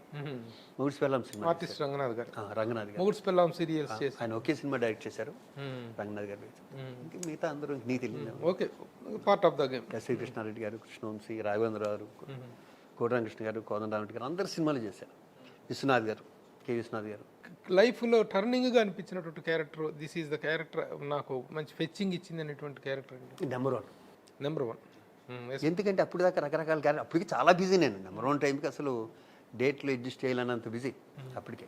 ఏ కష్టపడకుండా పేరు తీసుకొచ్చిన సినిమా అది. ఏం ఉండదు, 2 డైలాగులు సినిమా అంతా. తాజ్మహల్కి దారేటు. సేమ్ అది ముత్యాల ముగ్గులోను నూతన ప్రసాద్ గారి క్యారెక్టర్ కొంచెం ఆ షేడే ఉంటుంది. దాని తర్వాత ఇంకెప్పుడు వెనక్కి తిరిగి చూసుకోవాలి. అంతకుముందు బిజీ, కానీ బొబ్బుల రాజు అన్నీ టోటల్గా ఒక 300-400 ఫిలిం, 400 చేంజ్. ఇక నిర్మాతగా ఒక 10 సీరియల్స్. సీరియల్స్లో ఏంటి సంపాదించారా, పోగొట్టారా? టీవీలో ఏం సంపాదించాను. నేను సంపాదించడానికి కూడా ఛాన్స్ ఉండదు టీవీలో. ఎందుకంటే ఎందుకు ఉండదంటే సింపుల్, నాది లావిష్ ప్రొడక్షన్. అందరికీ ఏ రోజు పేమెంట్లు ఆ రోజు వెళ్ళిపోతాయి. నా ఆఫీస్కి నేను ఎప్పుడు వెళ్ళాను, నా ఇంటేజ్ కూడా ఆఫీసు, నా ఆఫీస్కి నేను ఎప్పుడు వెళ్ళాను. ఒకసారి కొబ్బరికాయ కొట్టడానికి వెళ్ళా అనేవారు అందరూ. డ్రైవర్స్ తగ్గించి, ప్రొడక్షన్ తగ్గించి, మేకప్ ఏ రోజు ఆ రోజు పేమెంట్ వెళ్ళిపోయి చాలామంది దాచుకునేవారు నా దగ్గర చాలాసార్లు చెప్పాను ఇది. నాకు ఇన్స్పిరేషన్ వచ్చి మన జగపతి రాజేంద్ర ప్రసాద్ గారు. నేను ప్రొడ్యూసరు, నాకు ఇన్స్పిరేషన్ అంటే ఇలా చేయాలి. నాకు ఆయన గురించి చాలా బాగా మాట్లాడుకునేవారు. ఆయన ఇన్స్పిరేషన్తో అలాగే ఎక్కడ ఒక మైండ్ అవుట్ అనుకున్నాను కదా ఇలా చేయాలని. మనకి ఒక సీరియల్కి ₹1,00,000 ఇస్తారు ప్రొడక్షన్. నేను అప్పటికే చాలా తీసుకుంటున్నా ఆర్టిస్ట్గా. నా యూనిట్ని కాపాడుకోవడం తీసింది. నా యూనిట్, నా హెల్దీనెస్, నా మేకప్ మెన్. మళ్ళీ మొన్న కోవిడ్లో చనిపోయాడు 30 years నుంచి తనే నాకు మేకప్ మెన్. వాళ్ళంతా నాకు సరదాగా ఉంటుంది. నా షూటింగ్ చెడగొట్టుకుని చేసుకున్నాను. ఎందుకంటే నేను ఏది చేసిన వీక్లీ వన్సే. అవును. ఈవి రాజేంద్ర ప్రసాద్ గారు ఇన్స్పిరేషన్ అని చెప్పేస్తే ఆయన most successful director and producer. అవును. మన ఆయన ఇన్స్పిరేషన్ అని చెప్పేసి సినిమాల్లో సీరియల్స్లో డబ్బులన్నీ పోగొట్టుకున్నారని చెప్పి ఆయన పోగొట్టుకున్నారు. ఆయన పాపం సంపాదించాడు ఆయన రాజేంద్ర ప్రసాద్ గారు. ఆయన చివరిలో పోగొట్టారు కానీ అసలు మోస్ట్ సక్సెస్ఫుల్ పర్సన్. కానీ టీవీలో నేను సంపాదించిన దానికి టీవీలో పోగొట్టుకుంది ఎంత ఉంటుంది మనకు తెలియదు. ఏముంటుంది? మ్యాక్సిమం 1,05,000 ఎపిసోడ్కి 1,10,000 ఇస్తారు. నా కెరీర్లో ఏ రోజు ఒక ఎపిసోడ్ తీయలేదు. ఈరోజు ఒక్కొక్క ప్రొడ్యూసర్ కానీ డైరెక్టర్ కానీ 3 ఎపిసోడ్లు ఇస్తారు రోజుకి. 2 అయితే డెఫినెట్గా తీస్తారు, 2.5 అయితే డెఫినెట్, లేకపోతే వర్కౌట్ కాదు అసలు. మనకి ఇంత మిగిలిపోతుంది టీవీ సీరియల్ అనుకుంటామే. సాగతీత సీరియల్స్ ఉంటాయి కదా, అవి మిగులుతాయి. ఇప్పుడు అమృతం టైపు, నేను తీసే టైప్ అంటే ఏ ఎపిసోడ్కి ఆ ఎపిసోడే. దీంట్లో మిగిలింది కదా నెక్స్ట్ ఎపిసోడ్లో పెట్టుకోలేవు. దీంట్లో తగ్గింది అనుకో మళ్ళీ మన్నాడు షూటింగ్ పెట్టాను. నాకు ప్రతిదీ 2 సీన్లు బ్యాలెన్స్ ఉండిపోతాయి. ఏ రోజు మన ఈవినింగ్ ప్రొడక్షన్ మీద సంతకం పెట్టించుకోవడానికి వస్తారు కదా, వాళ్ళు ఇచ్చేది 1,05,000 అయితే నా రెమ్యునరేషన్ లేకుండా ఎప్పుడునో 95, 1,15,000 ఇలా ఉంటుంది. అందరూ నవ్వేవారు, ఎందుకు సార్ అని. పోలే అందరం కలిసి ఉన్నాం కదా, నేను షూటింగ్ చెడగొట్టుకుని ప్రొడక్షన్ చేయట్లేదు కదా. రాజేంద్ర ప్రసాద్ గారి పేరు తీసుకొచ్చారు కాబట్టి అనుకుంటారు వెళ్ళి ఒక గొప్ప మెమరీ, గ్రేట్ పర్సన్. నిజంగా అలాంటి హోస్ట్ ఎవరు ఉండరు ఇండస్ట్రీలో. ఎవరు వెళ్ళినా సరే ఆయన ఆతిథ్యంగా, అది కూడా నేను చెప్తాను, చాలా గొప్ప గొప్ప గ్రేట్ హ్యూమన్ బీయింగ్. ఆయన అన్నమాట కూడా చెప్తాను. నాకు ఆయన సినిమా కూడా చేశాను నేను. అదే లక్షణాలు జగద్బాబు దగ్గర కూడా ఉన్నాయి. మేము ఇద్దరం కూడా హీరోలుగా చేసాం, జగద్బాబు నేను. చిన్నారి ముద్దుల బాబు అని ప్రదీప్ శక్తి డైరెక్టర్. ఆయన అన్నమాట, ఒకసారి మూవీ ఆర్టిస్ట్ స్టేషన్ కింద ఆయన చిన్న కారు వాడేవారు లాస్ట్లో. చాలా చిన్న కారు, క్యూట్గా ఉండేది అది, చిన్న కారు చాలా. ఆయన పక్కన ఒక సీట్ ఉంటుందేమో, single seat car, double seat car. Shivaji అని పిలిచారు. సార్ అని వెళ్ళా, ఎక్కువ కష్టపడకే, వాళ్ళ గురించి వీళ్ళ గురించి నీ గురించి వింటున్నా, కష్టపడకు. నువ్వు వాళ్ళ గురించి ఎంత కష్టపడినా కూడా వాళ్ళు నీ గురించి గుర్తుంచుకోరు. నీ పని నువ్వు చేసుకుంటూ అప్పుడప్పుడు కష్టపడుతుండు. ఆయన మాట వినలేదు నేను, అది వేరే విషయం. అంటే వాళ్ళ అబ్బాయికి చెప్పినట్టే చెప్పారు నాకు, జగద్బాబు చెప్పినట్టే నాకు రాజేంద్ర ప్రసాద్ గారు. ఎక్కడంటే ఆ మూవీ ఆర్టిస్ట్ కింద కార్ పార్కింగ్ దగ్గర చెట్లు ఉంటాయి, నేను మెట్లు ఎక్కుతుంటే గట్టిగా పిలిచి రమ్మని చెప్పి. ప్రతి ఒక్కరితో కూడా ఆయన వయసుతో సంబంధం లేకుండా చిన్న పెద్ద ప్రతి ఒక్కరితో కూడా ఎంతో ఆప్యాయంగా ఉండేది. Great gentlemen of the film industry. అలాగే జగద్బాబు ఒకసారి నాకు ఫోన్ చేసి, శివాజీ నీకు నాన్నగారు అంటే చాలా ఇష్టం కదా, ఇవాళ నాన్న బర్త్డే, గెస్ట్గా నేను ఒక్కనే పిలుస్తున్నాను, శ్రీకాంత్ నువ్వు వచ్చాయండి ఇద్దరు అంటే. ఆ రోజు ఆయన ఇంట్లో నేను, జగద్బాబు, శ్రీకాంత్, ఆయన. నాకు అలా ఆయన అంటే ఇష్టపడటం నాకు దక్కిన గౌరవం అది వాళ్ళ ఇంట్లో. ఇక శివాజీ రాజా ఇన్ని సంవత్సరాల కెరీర్లో ఆర్టిస్ట్గా ఎంత పాపులర్, ఆర్టిస్ట్గా ఈజ్ వెల్ నోటెడ్ అండ్ ఒక హ్యాండ్ఫుల్ ఆఫ్ ఫిలిమ్స్ చేశారు, ఒక సక్సెస్ఫుల్ కెరీర్ చూశారు. అయితే మూవీ ఆర్టిస్ట్ అసోసియేషన్ అధ్యక్ష పదవి అనేటువంటి దగ్గర నుంచి మూవీ ఆర్టిస్ట్ అసోసియేషన్తో శివాజీ రాజా అనేటువంటి పాయింట్లు తీసుకున్నట్లయితే, how you enjoyed that period? 100% enjoy చేశాను, 100%. ఎందుకంటే శక్తివంతులు లేకుండా కష్టపడ్డా. ఎంత కష్టపడ్డానన్నది అది ఇంకా దేవుడు ఉంటే దేవుడు తెలియాలి, లేకపోతే నేను అనుకున్న రూపాన్ని తెలియాలి. అంత కష్టం ఎవడో పడినంత కష్టపడ్డా. నేను అక్కడ ప్రెసిడెంట్గా ఉన్నప్పుడు నాకు ఎంత పేరు ఉండేదో, ఇప్పుడు లేకపోయినా కూడా అది రెట్టింపు పేరు ఉంది. అది ఎన్ని విధాలుగా అర్థం చేసుకున్నా కూడా, నేను అక్కడ లేకపోయినా కూడా నన్ను గుర్తు చేసుకునే వాళ్ళు మెంబర్స్ అంతా ఇప్పటికీ, సార్ మీరు చేసినప్పుడు అలా ఉండేది సార్, మీరు చేసినప్పుడు ఇలా ఉండేది సార్. ఇప్పుడు రోజులు ఏం చేయట్లేదు, నేను ఎవడు కష్టపడతాడు, ఒక్కొక్కటి స్టైల్ ఒక్కొక్కటి. నేను ఒక పదవి కాదు కదా అక్కడ చేసింది. ఏమేంటి దాంట్లో చేసిన పదవులు? ప్రెసిడెంట్, ఎగ్జిక్యూటివ్, ఈసీ మెంబరు, 2 సార్లు ఈసీ మెంబరు, 2 సార్లు ట్రెజరర్, 2 సార్లు వైస్ ప్రెసిడెంట్, 2 సార్లు జనరల్ సెక్రటరీ, ఒకసారి ప్రెసిడెంట్. సో ఆల్మోస్ట్ కెరీర్లో చాలా భాగం మూవీ ఆర్టిస్ట్ అసోసియేషన్తో అనుబంధంగా. అది అప్పుడు యాక్సిడెంట్ అయింది కదా, మా యాక్సిడెంట్ పీరియడ్లో అక్కడే ఉండేవాడిని. కళాన్ని 10 మందికి చేయొచ్చు అన్నది. మీ టైంలో మేజర్గా ఇది మేము చేసామని చెప్పేటువంటి అచీవ్మెంట్స్ ఏంటి? ఎవడి వల్ల కాంతి చేశా. ఎందుకంటే చిరంజీవి గారు సైరా షూటింగ్లో బిజీగా ఉంటే అన్నయ్య అమెరికా వెళ్తే ఇంత అమౌంట్ వస్తుంది, నేను ఏ రోజు వరకు మిమ్మల్ని ఏం అడగలేదు. ఆయన అన్నారు అన్నమాట, నేను అనుకున్నా ఎప్పుడు ఏం అడగలేదురా నువ్వు అని. పరుచూరు వెంకటేశ్వర గారు పెద్దన్నయ్య చిరంజీవి గారితోనూ చాలా బాగా చేస్తాడండి, ఒకడు ప్రతిదీ మేదేసుకుని చేస్తున్నాడు, మీరు వస్తే చాలా హ్యాపీ ఫీల్ అవుతాడు. వచ్చినప్పటి నుంచి కారులో అన్నయ్యని ఎలా ఒప్పించాలో పక్కన సైరా షూటింగ్ జరుగుతుంది అంటేనే ఉన్నాడు అన్నారు. నాకు కొంచెం టైం కావాలన్నారు. లేదన్నయ్య మీరు ఎస్ఆర్ నువ్వు ఇప్పుడు చెప్పేయండి, నేను వాళ్ళతో చెప్పేస్తాను అన్న. అవునరా నువ్వు ఎప్పుడు నన్ను ఏం అడగలేదు ఈరోజు వరకు. నేను రావాలంటే దీంట్లో ఇంకొక ఇబ్బంది కూడా ఉంది.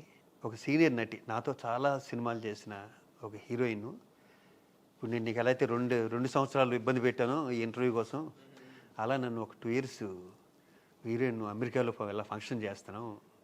తమిళ ఆవిడ పేరు చెప్పకూడదు. ఇప్పుడు ఆవిడకి 2 ఏళ్ళ నుంచి ఆవిడ అడుగుతుంది, ఆవిడకి రాకుండా నువ్వు అడగగానే నీకు వచ్చానుకో ప్రాబ్లమ్స్ వస్తాయి మోరా అని. ప్లీజ్ అనే ఆయనతో నేను ఎంత ఎక్కువసేపు మాట్లాడు, మీ అందరికీ తెలుసు కదా నేను చాలా కామ్గా ఉంటుంది. సర్లే నేను రేపు చెప్తాలే అన్నారు. రేపు ఫోన్ చేసి ఏర్పాటు చేసుకున్న దగ్గర నుంచి ఇంకా శత్రువులు ఉంటారుగా పక్కన, ఎన్ని రకాల ఇబ్బందులు పెట్టాలి పాపం. అంటే ప్రతి ఏ ఇబ్బంది అయినా సరే శ్రీకాంత్ నేను పరుచూరి వెంకటేశ్వర గారు వెళ్ళి ఆయనతో అన్న ఇబ్బందులు వస్తున్నాయి, ఎక్కడ ఫంక్షన్ చేయాలనుకున్నాను కదా, నేను వస్తాను అనుకున్నాను కదా, చేసేయి, ఇంకెవరెవరు వస్తున్నారు అన్న, ఇంతమంది హీరోయిన్స్ వస్తున్నారు, ఇంతమంది హీరోస్ వస్తున్నారు, ఇలా జబర్దస్త్ నుంచి ఒక 2-3 ఇక్కడి నుంచి కింద అందుకు పోజేసానే, ఎక్కువ స్ట్రెయిన్ అవ్వకు అన్నారు. అప్పుడు వాళ్ళు మీకు ప్రామిస్ చేసింది ఎంత అప్పుడు అమెరికాలో?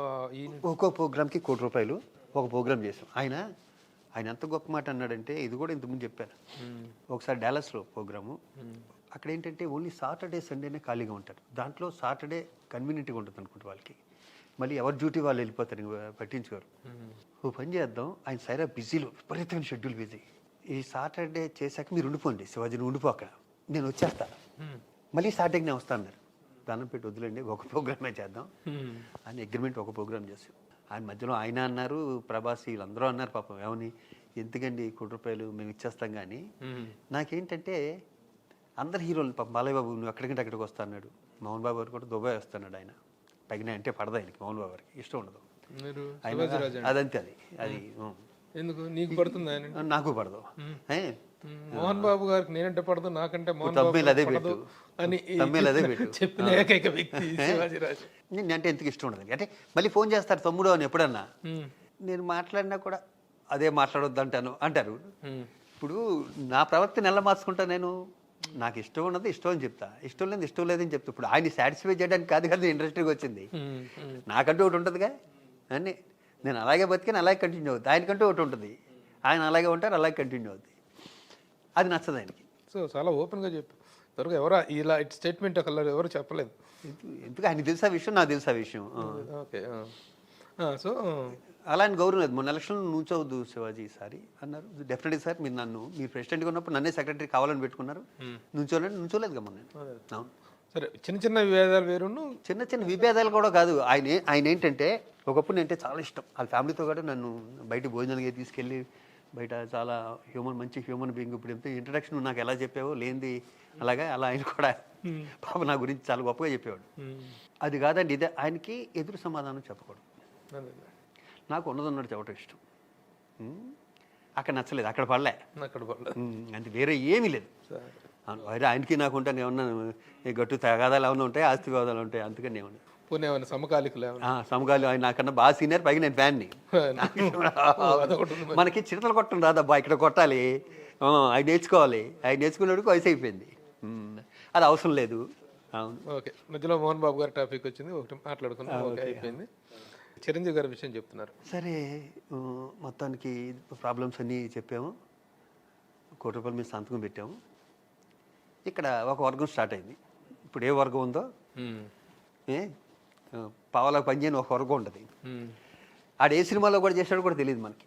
నువ్వు బోతద్దం పెట్టిన ఎత్తున 2-3 పాపం, మిగతా వాళ్ళందరూ బంగారాలు, నో డౌట్. దాంట్లో నా వెనకాల మిగతా అందరూ పాపం కష్టపడ్డారు, ఒకరిని చెడగొడతారు.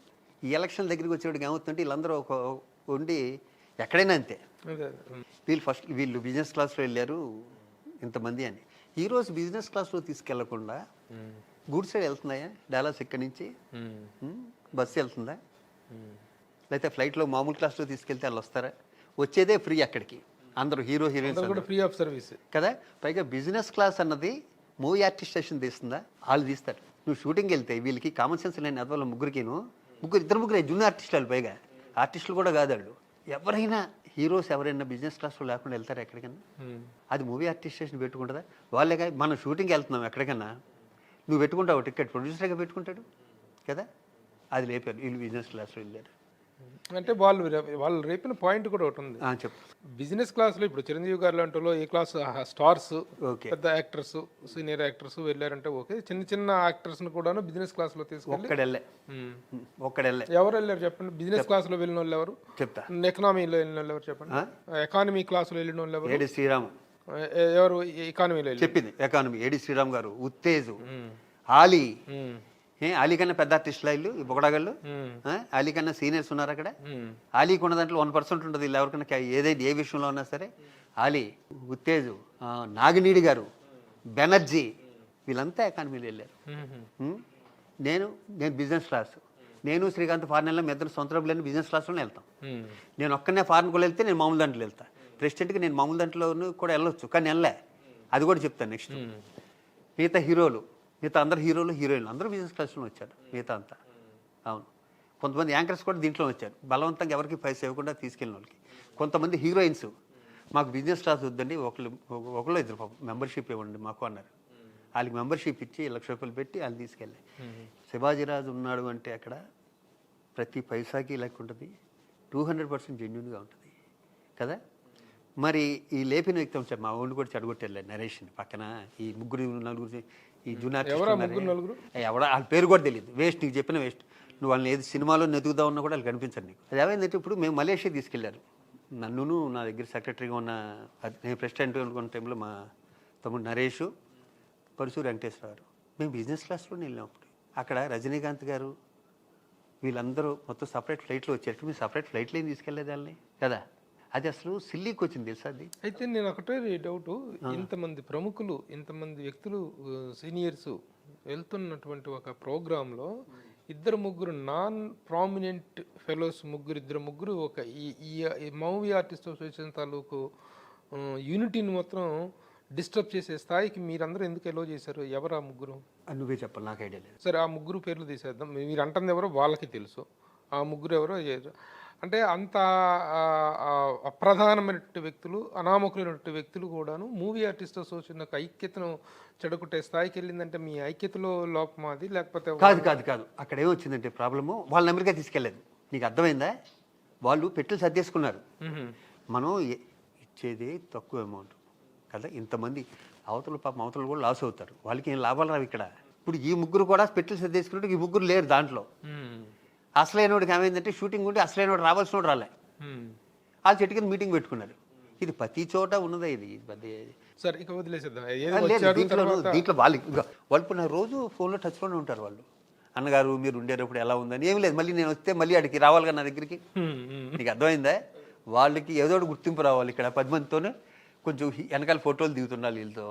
ఏది ఏమైనప్పటికీ ఒక మంచి ప్రయోజనం కోసం ఆశించి చేసినటువంటి ఆ ప్రోగ్రాంలో ₹1,00,00,000 డబ్బులు అయితే వచ్చినాయి, కానీ మూవీ ఆర్టిస్ట్ ప్రతిష్టకు మాత్రం ₹1,00,00,000 నష్టం జరిగిందని చెప్పి. 10 కోట్లు జరిగింది. 10 కోట్ల నష్టం. కోట్లు కాదు, ఎందుకు చెప్పంట. ఇంకే హీరో వస్తారు నెక్స్ట్? మహేష్ బాబు గారు ఒప్పుకున్నారు, మన ప్రభాస్ గారు ఒప్పుకున్నారు, బాలయ్య బాబు గారు ఒప్పుకున్నారు, మోహన్ గారు. వీళ్ళు ఎందుకు వస్తారు? ఇంత గొడవ జరిగి ఇలా జరుగుతుంటే ఎందుకు వస్తారంటున్నా. అందుకని ఇప్పుడు నేనేం చేస్తానంటే నెక్స్ట్ ప్రెసిడెంట్ అయ్యాననుకో, ఫస్ట్ ఆ ముగ్గురిని తీసేస్తాను. వెరీ సింపుల్ అనమాట. ఎందుకంటే దరిద్రాలని తుడిచేసామంటే అసోసియేషన్ బాగుపడుతుంది. నెక్స్ట్ ప్రెసిడెంట్ అయ్యే అవకాశాలు, ఛాన్సెస్ ఉన్నాయా? లేదు, ఏమో చెప్పను. రేపు ఏం జరుగుతుంది ఏం చెప్పను, రేపు ఏం జరుగుతుంది ఏం చెప్పలేం. యూనియన్స్ అన్నింటిలో కూడాను ముఖ్యంగా ఈ మూవీ ఆర్టిస్ట్ అసోసియేషన్లో కానీ, ఫిలిం నగర్ కల్చరల్ సెంటర్లో కానీ శివాజీ రాజా పేరు చెప్తే బ్రహ్మాండమైన మెజారిటీలు. ఇప్పుడు ఎఫ్ఎన్సీసీ వైస్ ప్రెసిడెంట్గా మీరు పోటీ చేసేంత వరకు ఎవరికి రానంత మెజారిటీతో మీరు గెలిచారు. నేనంటే నేచురల్గాను నేను హామ్లెస్ ఫెలోని, ఏ పని అయినా మేధస్సుకు చేస్తానే. ఇదే కదా ఏదైనా సరే, దాంట్లో ఉండక్కర్లేదు. ఆ పేరైతే ఉంది. లేకపోతే అంత మెజారిటీ ఓడిపోవచ్చు. అంత ముందు ఓడిపోయింది ఫిలిం నగర్, ఓడిపోయింది అంత ముందు కూడా ఓడిపోయింది. అలాంటి నగ్గటం గెలవటం అన్నది మన ఆపోజిట్ పర్సన్ మన మీద నుంచిన వాళ్ళని బట్టి ఉంటుంది. లేకపోతే అప్పుడున్న ఇప్పుడు ఏంటి ఎవరైతే బాగుంటుంది దాని ప్రకారం. ఇంత సర్వీస్ చేశాక కూడా ఓడిపోయిన తర్వాత మీ ఫీలింగ్ ఏంటి? ఏమీ లేదు. అరే ఇంత కృతజ్ఞతాహీనంగా ఉంటారా ఇదా ఒక రోజు బాధపడతాం, 2 రోజులు బాధపడతాం. నేను శ్రీకాంత్ ఇద్దరం ఓడిపోయేవాడికి మా ఇద్దరం ఫస్ట్ నాకైతే నవ్వు వచ్చింది. ఇంకెక్కువ కష్టపడకన్నాడు శ్రీకాంత్, ఎక్కువ కష్టపడుకోరా నువ్వు అనవసరంగాను అన్నాడు. నెక్స్ట్ నేను వదిలేసి వచ్చాను అని ఉంచున్నాడు. నిల్చున్నాడు, గెలిచాడు, రిజైన్ చేశారు. కానీ ఆ తర్వాత పరిణామాలు ఓకే, అందరూ తెలిసినటువంటి తర్వాత ఏదైనా నాకు మంచి చేద్దాం, విష్ణు ఉన్నాడు ఏదో పాపం చేద్దాం అనుకున్నా ఫోన్ చేస్తాను విష్ణు, అంకుల్ ఇలా జనరల్ బాడీ పెడుతున్నాం మీరు రండి, లేకపోతే పలానా చేద్దాం. నేను విష్ణుతో అన్నా, విష్ణు నేను లండన్ ప్రోగ్రామ్ ఏదో ఉంది చెయ్యండి, బిజినెస్ క్లాస్లో తీసుకెళ్ళమ్మా అంటే పక్క నవ్వాడు. ఏంటంటే మోహన్ బాబు గారు లేకపోతే విష్ణు మామూలు క్లాస్లో వెళ్తారా, చెప్పు కొట్టరు అవునా, మొన్న అడిగిన వాళ్ళని పక్కన ఉన్న వాళ్ళని, అదే కదా. వాళ్ళకి అప్పుడు తెలిసి వస్తుంది ఓహో కరెక్టే కదా అని. మీ హయాంలోనే కదా శ్రీరెడ్డి ఇష్యూ జరిగింది.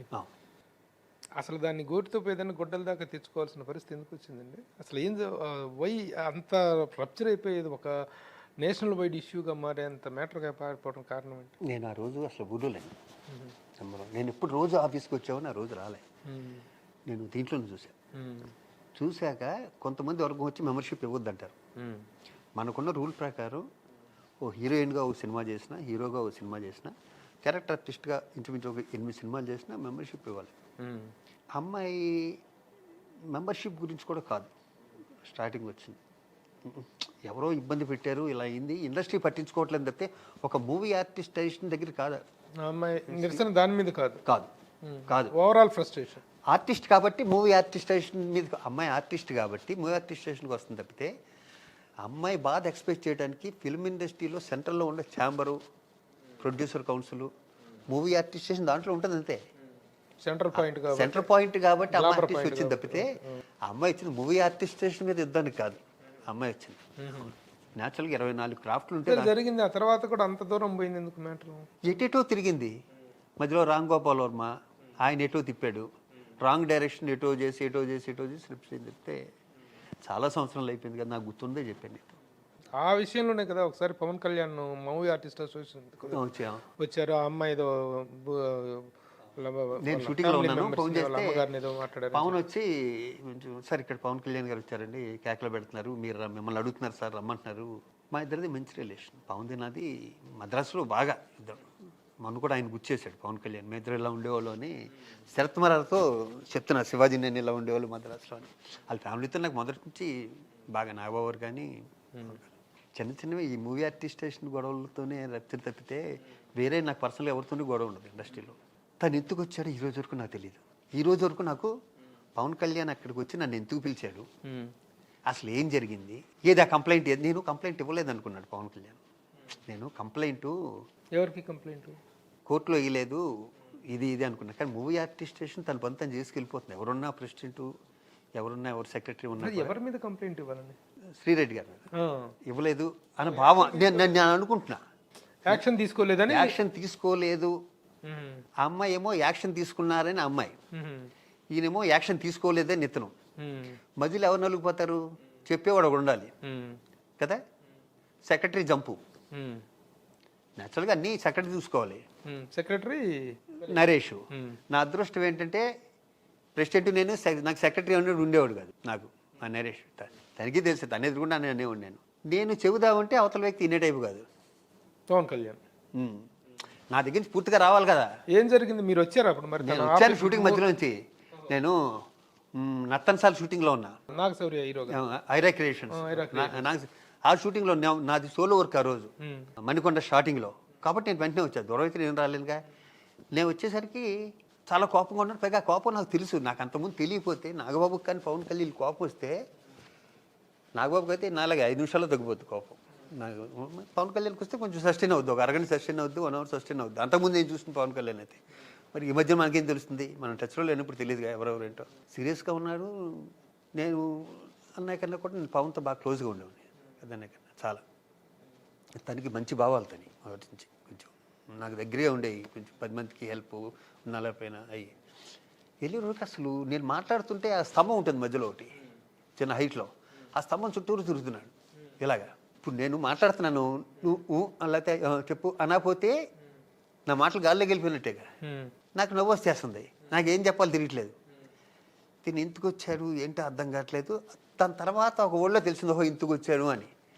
నేను లోపలికి వెళ్ళి ఇదో కంప్లైంట్ ఇచ్చావు, ఇంతకన్నా నేను ఏం చేయాలి అంటే ఏంటి మీరేం యాక్షన్ తీసుకోలేదు అని అనుకుంటున్నాను నేను అనుకుంటున్నా ఇప్పటికీ.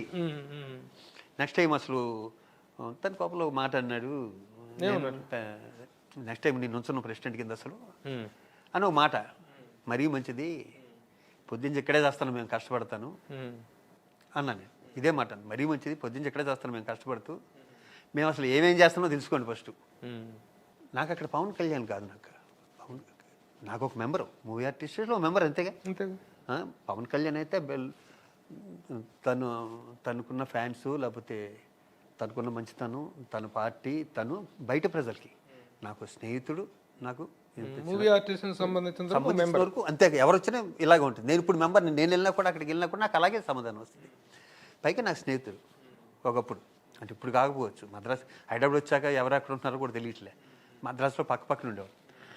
అయ్యాక నేను కామ్గా ఉన్నాను, నేను షూటింగ్కి వెళ్ళాలి, అక్కడ వెయిటింగ్ అన్నాను. ఈ లోపల నేను రాజీనామా చేశానని స్కోలింగ్లు గొడవలు అది తీసుకొచ్చి ఇచ్చాక తనకి అవును కూడా తెలిసి ఉంటుంది, ఇచ్చుంటాడు కంప్లైంట్. పైగా నేనేంటో కొంచెం కాబట్టి కొంచెం అన్న తెలుస్తుంది, అంతకాలం జర్నీ చేస్తుంటాగా. లోపలికి వెళ్ళంటే లాయర్లు ఉన్నారు, లాయర్కి ఇచ్చి అన్నాడు. నేను వెళ్ళి లోపలికి వెళ్తేనే ఒక మొత్తం అసలు హైకోర్టులో ఉంది అక్కడ, మొత్తం నల్ల డ్రెస్సులు, జడ్జి లేరు తప్పితే, ఆయన జడ్జి గారు లేరు తప్పితే, ఎక్కడ మన ఏదైతే మన ఛాంబర్ రూమ్ ఉంటుంది కదా, ఛాంబర్ రూమ్, దాంట్లో ఒక కుర్చీ ఖాళీ లేదు. ఎక్స్ట్రా కుర్చీలు కూడా వేసుకుని ఎక్కడి నుంచి కొన్ని తీసుకొచ్చారు బయట నుంచి కుర్చీలు, కిటకిటలాడిపోతుంది.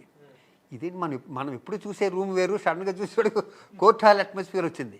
మొత్తం అందరినీ అందరూ వచ్చారు. ఇది ఎవరికి ఇవ్వాలన్నా నాకు తెలియట్లేదు ఎవరికి ఇవ్వాలో.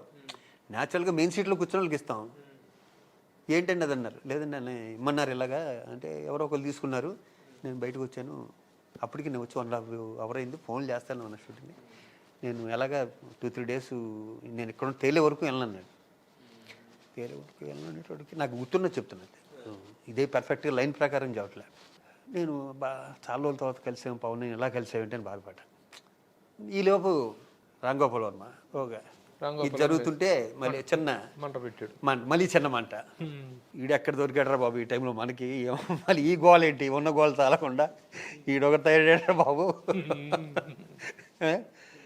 అదే ఝాన్సీ లక్ష్మీబాయి కనిపించింది నాకు ఆవిడలో, అటువంటి స్టేట్మెంట్లు ఇచ్చాడు ఆ రోజుల్లో.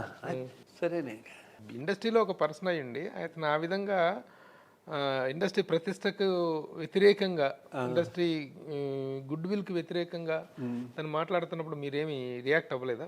ఆర్టిస్ట్ వచ్చిన ఆయన మీద ఏమి? నేను అయ్యాను కదా, వర్మ మీద మీరు రియాక్ట్ అయ్యారు. అవును, నేను అయ్యాను కదా, ఇది కరెక్ట్ కాదు ఇది.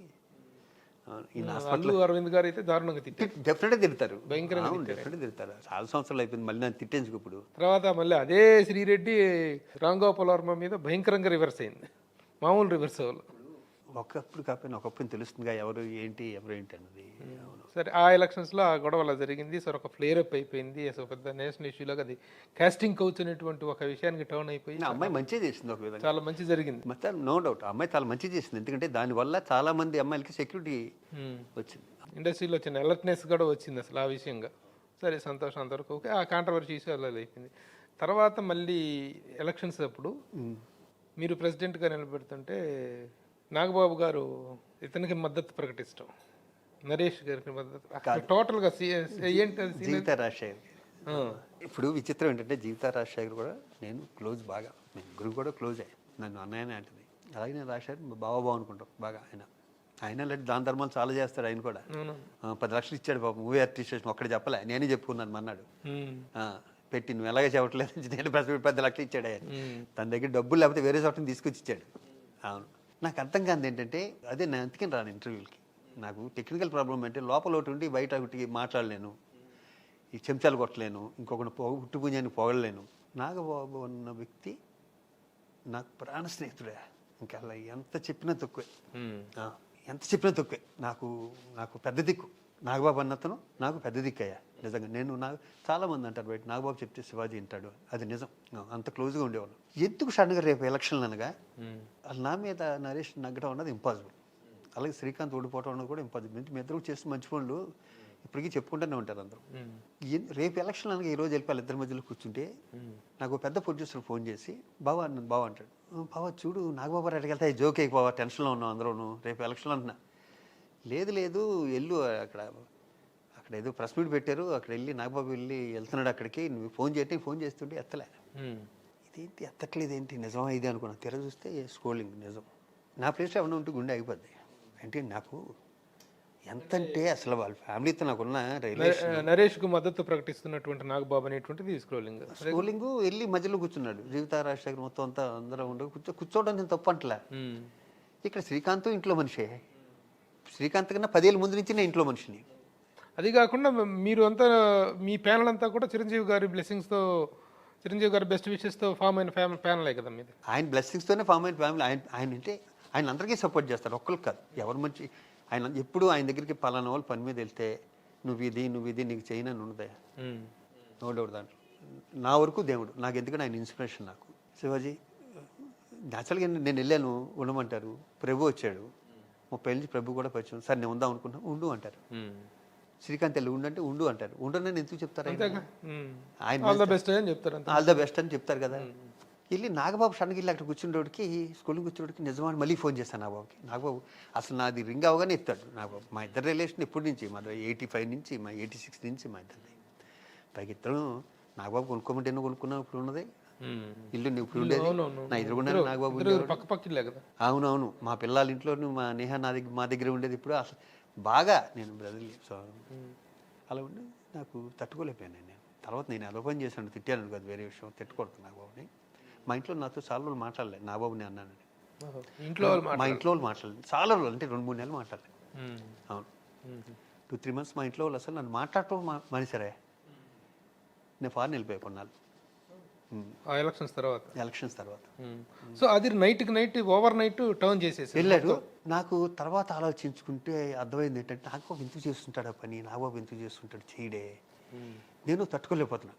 వేరే వాళ్ళు చేస్తుంటే నేను పట్టించుకోను ప్రభు, వేరే వాళ్ళు చేస్తుంటే పట్టించుకోను. నేను ఆ ఇంట్లో మనిషిని కదా, నేను ఎప్పుడు ఏం అడగలే. పైకి ఎంత అన్నయ్యని కూడా ఎప్పుడు అప్లికేషన్ అడగలే. నేను మా నాగబాబుని కూడా ఎప్పుడు అడగలే. నాగబాబు నేను అడగకుండానే చేసేవాడు. నాకు నేను కొంచెం ఎక్కువ తిట్టాను, అది నా తప్పది. లిమిట్ దాటి తిట్టడం అన్నది నా తప్పు. కానీ నాగబాబు కూడా తప్పు చేశాడు నా విషయంలో. 100% నాగబాబు తప్పు చేశాడు. అంటే అంత ఓవర్ నైట్ ఆయన చేంజ్ రేపు అది నాకు తెలుసు, నేను చెప్పను ఎందుకు జరిగింది.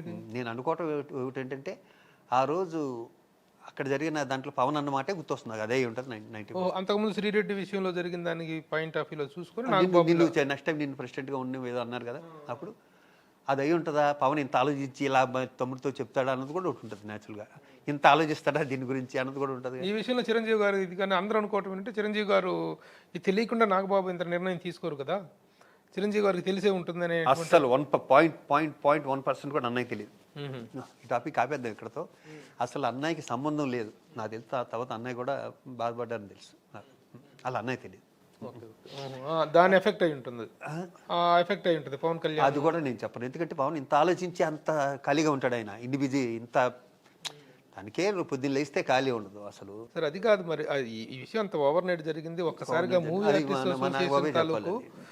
ఆర్టిస్ట్ చేసిన విషయం నాగబాబు తప్పు చేశాడు నా విషయంలో 100%. నేనేంటో అనువను తెలుసు ఎందుకు తప్పు చేశాడు అంటే, అన్నయ్య ఏమో అక్కడికి వచ్చి ఇంత అమౌంట్ తీసుకొచ్చి పెడితే, నేనేమో నా మిత్రుడు చిన్న శ్రీశైలం యాదవ్ ఎన్నిసార్లు చేయనే చెప్పుకోవచ్చు.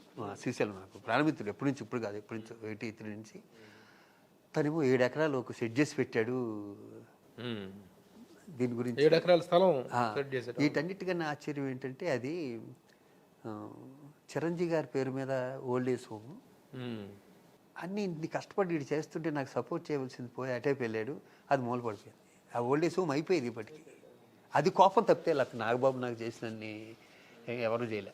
అది కోపం. అది తర్వాత అది కంటిన్యూ అయిపోయి నెక్స్ట్ ఎలక్షన్స్ లో తనకు రిటర్న్ గిఫ్ట్ ఇస్తానని చెప్పేసి మీరు వెళ్ళిపోయి అక్కడ ప్రచారం చేయటం. అక్కడ ఏం చేయలేదు, అలాంటి ప్రచారం ఏం చేయలేదు, కానీ రిటర్న్ గిఫ్ట్ అన్నమాట. ఆ కోపం ఎందుకంటే ఇంకెవరు నమ్మాలి నేను? ప్రభు 30 ఏళ్ళ నుంచి మద్దతు వచ్చి నువ్వే నాకు అన్యాయం చేసావు, నేను ఎవరు నమ్ముతా? ఇండస్ట్రీలో నాకు వాల్యూ ఉన్నప్పుడు వాళ్ళకి ఎందుకు వాల్యూ ఇవ్వాలనిపించింది. పైగా నేను షార్ట్ టెంపర్డ్ కానీ ఇంకోళ్ళ మీద డిపెండ్ అవును. ఇప్పుడు నేను ఇండివిజువల్ పర్సన్, నేను ఎవరి కాళ్ళు మొక్కను. అందరి ఇండస్ట్రీలో అందరికీ తెలుసు, నేను ఎవరిని వేషం అడగను. నా దగ్గరికి వస్తే చేస్తా, సిన్సియర్గా అనుకున్న టైంకి వెళ్తా, అది పంపించిన టైంకి వస్తా. అదే నన్ను 37 ఏళ్ళ నుంచి ఇండస్ట్రీలో ఉంచింది. నేను ఎవరికి ఇక్కడ హెడ్ బౌండ్ చేసి ఇలాగా ఎవరికి బానిసగా ఉండాలి చెప్పను? నాకేం కర్మ అది. నేను 85లోనే లేను అలా. ఇప్పుడు ఉండవలసిన కర్మే ఉంది నాకు కదా. ఈ గుణం రక్తంలో ఉంటుంది నెంబర్ 1. ఫస్ట్ నుంచి చిడతలు కొట్టి అణుగుమణుగుండి అదొక టైప్ ఉంటుంది. అది నాకు రాలే. నేను ఎవరికి చిడతలు కొట్టను, ఎవరి దగ్గర తలంచను. నా ప్రొఫెషన్ ఏంటి, ఇంకొకరిని సాటిస్ఫై చేయడానికి నేను ఇండస్ట్రీకి రాలే. నాకు వచ్చిన క్యారెక్టర్ నాకు వచ్చిన అంతంత మాత్రం అనడంతో నాకు వచ్చిన క్యారెక్టర్ జాగ్రత్తగా చేసుకోవటం కదా, అదే నా డ్యూటీ. నేను ఆ డ్యూటీలో ఉంటా. వీలుంటే హెల్ప్ చేయటం ఎవరికన్నా 10 మందికి, లేకపోతే కామ్గా ఉంటాం. ఈ టాపిక్ కూడా నాకు ఇష్టం లేదు తీసుకురావడం. నాకు నాగబాబు టాపిక్ కూడా తీసుకురావడం నాకు ఇష్టం లేదు కొంచెం కూడా. ఇంత ఫ్రెండ్ అయ్యి ఉండి ఒక పెద్ద కళలు నాకు నా లైఫ్ అంబిషన్ అది. ఆ నిర్ణయం వల్ల ఈ రోజుకి కూడా దాని ప్రభావం అనేటువంటిది మూవీ ఆర్టిస్ట్ అసోసియేషన్ మీద పడింది అనేటువంటిది మీరు అనుకున్నారా? డెఫినెట్గా ఉంటుంది. ఆ రోజున అవన్నీ ఫ్రూట్ఫుల్గా వచ్చేసి ఒక బిల్డింగ్ కానీ స్థలం కానీ అన్నీ సమకూరిపోయి 1 కోటి రూపాయలు అక్కడి నుంచి రావటం, అంటే అభివృద్ధి అనేటువంటిది ముంగిట్లో ఉన్న సమయంలో ఇలాంటి నిర్ణయం వల్ల మొత్తం టర్న్ అప్ అయింది అనేటువంటి. అడుగు నాగబాబుని, తెలుసుగా నీకు కూడా బాగా. మీరేమనుకుంటారు చెప్పండి. నేను నాగబాబు తర్వాత అడుగుతాను, అది వేరే విషయం. నాగబాబు గారిని అది ఇంటర్వ్యూ పిలిచి అడిగాను. ఎందుకు శివాజీ ఫ్రెండ్ కదా, నైట్ ఎందుకు వెళ్ళిపోయి వాళ్ళు ఏమో పొద్దున్న లేస్తే నేను తిరుగుతూనే ఉంటారు కదా, వాళ్ళు ఎప్పుడు మీ ఫ్యామిలీని మిమ్మల్ని తిరుగుతూనే ఉంటారు నాగబాబు. శివాజీ వాళ్ళు ఎప్పుడు తిట్టరు కదా, ఎప్పుడు మీ దగ్గరే ఉంటారు కదా అని అడుగుపోయి. నాకు తెలియదు. నాకైతే ఆ 4.5 పెద్ద బుర్ర కూడా కాదు. మరి నాగబాబు ఆ రోజు వెళ్ళటం వల్లే కదా, లేకపోతే old age home Chiranjeevi gold age home అయిపోయేది. అక్కడికి పట్టుకు ఒక 50 మంది 60 మంది ఉండేవారు. చిన్న హాస్పిటల్ కూడా అయిపోయేది. పైగా నేను ఏదైనా పట్టుకుంటే వదలను. సరే, అది అయిపోయింది. మీరు ఓడిపోయారు. తర్వాత మీరు ఎవేగా ఉన్నారు మూవీ ఆర్టిస్ట్ అసోసియేషన్కి. తర్వాత జరిగినట్టు మొన్నటి ఎలక్షన్స్లో మూవీ ఆర్టిస్ట్ అసోసియేషన్ ఎలక్షన్ అనేటువంటిది ఒక బైపోల్ను తలపించే స్థాయిలో అసలు సంకుల సమరం లాగా జరిగింది. ప్రకాష్ రాజ్ అండ్ మంచు విష్ణుల మధ్య. ఆ రోజున అప్పటి ఆ ఎలక్షన్ మూమెంట్ మీద, అప్పటి ఆ రప్చర్ మీద మీరేం చెప్తారు? అది చెప్పాలి, వాళ్ళే చెప్పాలి. నేను ఓటేసాను, ఫామ్ హౌస్కి వెళ్ళిపోయాను. ఒక 10 నిమిషాలు కూడా లేను అక్కడ. వాళ్ళే చెప్పాలి. కానీ అప్పుడు జరిగినటువంటి నేను ఉంటే కదా అక్కడ చెప్పడానికి. ఓటు వేసిన రోజు కాదు నేను అడుగుతుంది. ఓటు ఎలక్షన్ రోజు ఏం జరిగింది, ఎలక్షన్ రోజు ఇది కాదు. అసలు టోటల్గా ఓవరాల్గా మూవీ ఆర్టిస్ట్ అసలు ఎలక్షన్ అనేటువంటిది అంత తీవ్ర స్థాయిలో చర్చోపచర్చలుగా రకరకాల రచ్చగా మారిపోవటాన్ని మీరు ఎలా, ఒక మూవీ ఆర్టిస్ట్ మాజీ ప్రెసిడెంట్గా, ఒక సీనియర్ మెంబర్గా మీరు ఏంటి మీ కామెంట్ ఏంటి అని అడుగుతున్నా. మూవీ ఆర్టిస్ట్ ఇంత దరిద్రం పట్టింది అనిపించింది. ఓకే వర్డ్ అది. That's all. బాధపడ్డారు. బాధ ఎలాగా పడతాం, నేనే కాదు మొత్తం ప్రతి సభ్యుడు పడతాడు బాధ. ఇక ముందు మూవీ ఆర్టిస్ట్ ఎలక్షన్స్లో కానీ, మూవీ ఆర్టిస్ట్ యాక్టివిటీలో కానీ శివాజీరాజు ఎలాంటి పాత్ర పోషించబోతున్నారు? అందరూ కోరుకుంటే అప్పుడు చూద్దాం. సో మీరైతే మళ్ళీ ఆ పగ్గాలు చేపట్టే అవకాశం ఎవరికి లేదు. ఇంకా పగ్గాలు ఉండదు, అసలు అసోసియేషనే ఉండదు. అదేంటి ఉండదు? ఏముంటుంది చెప్పు. అంత కష్టపడే గ్యాంగు, అంత కష్టపడే అంత బంచ్ ఆఫ్ పీపుల్. నాకు తెలిసి ఇప్పుడు విష్ణు కష్టపడతాడు, నో డౌట్. దాంట్లో పక్కన ఒక గ్యాంగ్ ఉంటుంది, వాళ్ళు పడినవారు, విష్ణువుని పడినవారు. వాళ్ళకి ఒకటే పని కాదు, మోహన్ బాబుకి విష్ణుకి ఇది మూవీ ఆర్టిస్టేషన్ దీన్ని ఎలా చేయాలి, ఇది ఒకటే పని కాదు. వాళ్ళకి విద్యా సంస్థలు ఉంటాయి, వాళ్ళు ప్రొడక్షన్ ఉంటుంది, సినిమాలు ఉంటాయి, ఇంకోటి ఉంటాయి. దాంట్లో ఇదొకటి. శివాజీరాజు అయితే యాక్టింగ్ చేయాలి, లేకపోతే మూవీ ఆర్టిస్టేషను. నాకు వేరే వ్యాపకాలు లేవు. సింపుల్. అది కట్టేసి ఉంటే ఎక్కడో ఉండేవారు. ఇప్పుడు ఇది అయ్యి ఇక్కడ విష్ణు ప్రెసిడెంట్ అయ్యి, లేకపోతే విష్ణు మోహన్ బాబు గారు ప్రెసిడెంట్ చేసి వాళ్ళ ఇంట్లో పాముకునేది బ్యాడ్ చెప్తే గుడ్డే ఉండదు. నాకైనా వాళ్ళకైనా ఎవరికైనా సరే మనస్ఫూర్తిగా ఒక మాట అంటే, ఇండస్ట్రీలో మనం లోయర్ మిడిల్ క్లాస్లో నుంచి ఒకటి వ్యవహారం నుంచి వచ్చినా, ఇంకొకటి చిత్తూరు నుంచి వచ్చినా, ఇంకొకటి ఎక్కడి నుంచి వచ్చినా కూడా ఇక్కడ ఎవడేంటో ప్రతి ఒక్కరికి తెలుసు. 24 క్రాఫ్ట్స్లో ఒక వ్యక్తిని చూపిస్తే ఇలా నిలబెట్టి ఇంత ముందు రోజుల్లో లేవు ఇప్పుడు. ఏదేమైనా మూవీ ఆర్టిస్ట్ అసోసియేషన్ భవిష్యత్తు అనేటువంటిది ప్రశ్నార్థకంగా ఉంది అనేటువంటి దానికి మీరేం చెప్తారు? ఏమో మరి విష్ణువు చెప్పాలి. ఇంకొక పెద్ద విమర్శ ఒకటి ఉంటుంది ఎవరి మీద, అందరి మీద. అసలు ఈ సినిమా ఇండస్ట్రీలో మీ యాక్టర్స్ మీద, మూవీ ఆర్టిస్ట్స్ మీద ఒక్కొక్కరు కోటాను కోట్ల రెమ్యునరేషన్స్ తీసుకుంటున్నారు. తీసుకున్నటువంటి రెమ్యునరేషన్స్లో స్టార్స్ ఒక 10 మంది, మనకు 10-12 మంది పెద్ద స్టార్స్ ఉన్నారు. ఒక్కొక్కరు వాళ్ళు తీసుకునే రెమ్యునరేషన్లో 10% ఇస్తే మూవీ ఆర్టిస్ట్ బిల్డింగ్ లాంటి 2 కట్టచ్చు. ఎందుకు దీన్ని ఇంత రప్చర్ చేస్తున్నారని చెప్పేసి ఆ రోజు రాజశేఖర రెడ్డి గారి దగ్గర అడిగినప్పుడు కూడా ఆయన కూడా ఇలాగే చేయలేదు. అప్పుడు నేను సెక్రటరీని, మోహన్ బాబు గారు ప్రెసిడెంట్. మోహన్ బాబు గారు, శివాజీ మనం సీఎం గారి దగ్గరికి వెళ్తున్నాం రేపు, ఎవరెవరిని పిలుద్దాం, మేము ఇద్దరు మీటింగ్ పెట్టుకున్నాం మోహన్ బాబుని. ఇలా మురళీమోహన్ గారు, ఇంకా ఇంతకుముందు ఎవరైతే మూవీ ఆర్టిస్టేషన్, అసలు మూవీ ఆర్టిస్టేషన్ అంటేనే మురళీమోహన్ గారు, వాళ్ళ ఇంట్లో పుట్టింది. అవును. వెళ్ళాం, అక్కడికి వెళ్ళాం. బాగా రిసీవ్ చేసుకున్నారు ఆయన. అందరం కూర్చున్నాం. కూర్చున్నాక ఎందుకో టాపిక్ టక్కని మురళీమోహన్ గారు ఎవరో అడిగారు, సార్ ఎక్కడ మీరు ఇస్తే అప్పుడు అయిపోయేది అసలు. నాగేశ్వరరావు గారు, అఖిల నాగేశ్వరరావు గారు కూడా ఉన్నారు. ఉన్నారు. నేనున్నాను పక్కనే ఉన్నావా? పక్కనే ఉన్నాను. నేను ఇలా ఉన్నాను, ఇక్కడ ఉన్నారు సీఎం గారు. మురళీమోహన్ గారు, మీకు తెలియని సైట్ ఏమైనా ఉందా హైదరాబాద్లోను? అలా అంటే ఇదే పదం కాదు, ఇలాంటి పదం, ఈ మీనింగ్ వచ్చే పదం ఉన్నారుగా, పక్కనే ఉన్నారు కదా మురళీమోహన్ గారు, ఆయనకు తెలుసుగా అన్నట్టుగా అన్నారు ఆయన. అంటే మీకు తెలియని సైట్లు ఏమైనా ఉంటాయి ఇక్కడ హైదరాబాద్లోను అనేదో అన్నారు. టాపిక్ నవ్వుతూ అలా వెళ్ళిపోయింది, కట్ అయిపోయింది. మళ్ళీ దాని తర్వాత ఇంతమంది స్టార్స్ ఉన్నారు, అలా 10 తీసుకునే రెమ్యునరేషన్ 10% ఇచ్చినా కూడా అందరూ అడిగి నిజం చెప్పను, నాగార్జున గారు పంపించారు తెలుసా. ఇలా రప్తిరి అయిపోతే ఎవరు పోయి ఇప్పుడు ఇంతకి వాళ్ళు చెప్పు, అసలు వాళ్ళు డే అండ్ నైట్లు ఎండల్లో కష్టపడి వాళ్ళు ఎందుకు ఇవ్వాలి? మూవీ ఆర్టిస్ట్ నీకేం రెస్పెక్ట్ ఇచ్చిందని నీ డబ్బులు ఇవ్వాలి చెప్పు. దీనికి ఆన్సర్ చెప్పండి ఎవరన్నా. మీకేం రెస్పెక్ట్ ఇచ్చింది మూవీ ఆర్టిస్టేషన్? ఇంకోటి కూడాను, మూవీ ఆర్టిస్ట్ అసోసియేషన్ అంటే ఒక glittering stars, junior artist association వేరుంది, డైలాగ్ ఆర్టిస్ట్ అసోసియేషన్ వేరుంది. కానీ మూవీ ఆర్టిస్ట్ అసోసియేషన్ అంటే ఇండస్ట్రీలో ఉన్నటువంటి ఒక అప్పర్ గ్రేడ్ యాక్టర్స్కి సంబంధించినటువంటి అసోసియేషన్. కానీ దాంట్లో 700 మంది సభ్యులు ఉండేటువంటి దానికి ఎవరెవరిని ఎలా చేర్చుకున్నారు, ఏ క్రైటీరియాలో చేర్చుకున్నారు అనే దాని మీద చాలా విమర్శ ఉంది. ఎవరి స్వార్థం కోసం వాళ్ళు కొంతమంది జాయిన్ చేసుకున్నారు. నా చుట్టం ఎవడో జాయిన్ అవ్వలేదు దాంట్లో. అంటే మెంబర్షిప్ ని బలోపేతం చేసుకోవడం కోసం చేర్చుకున్నారు, అలా కూడా చేసుకున్నారు. దాంట్లో అందరు తప్పు ఉంది. దాంట్లో ఒక ఈవెంట్ చేస్తే వచ్చిన ₹1,00,00,000 ఒక 100 మంది జాయిన్ చేస్తే వస్తుంది కదా. అలా ఏ ప్రెసిడెంట్ ఏం చేశారంటే, మనం దీంట్లో డబ్బు తీయొద్దు, మెంబర్షిప్లు వస్తాయి కదా, ఒక సినిమా చేసినా 2 సినిమాలు చేసినా. అది ఏమైందంటే మెంబర్షిప్లు జాయిన్ చేసుకున్న వాళ్ళకి అడ్వాంటేజ్ ఏం చేసుకుంటారు పాపం. వాళ్ళు నేచురల్గా కొంచెం లేని వాళ్ళు ఉంటారు. వాళ్ళు ఏం చేస్తారంటే హెల్త్ కార్డ్స్ అని, నేను వచ్చాక హెల్త్ కార్డ్స్ కూడా రెట్టింపు అయిపోయినాయి మొత్తం కంప్లీట్.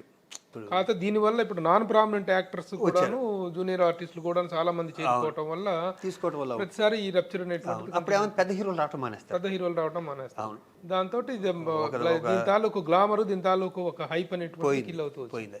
అది అందరు ప్రెసిడెంట్లు చేసిన తప్పు, ఎవరు ఒకరు చేసిన తప్పు కాదు అది. ఇప్పుడు మరి ఆ సందర్భంగా ఏర్పడినటువంటి అపార్థాలు అన్ని తెలుగుపోయి మీకు నాగబాబు గారికి, చిరంజీవి గారికి ఉన్న రిలేషన్ ఎలా ఉంది? నాది చిరంజీవి గారికి అలాగే ఉంటుంది.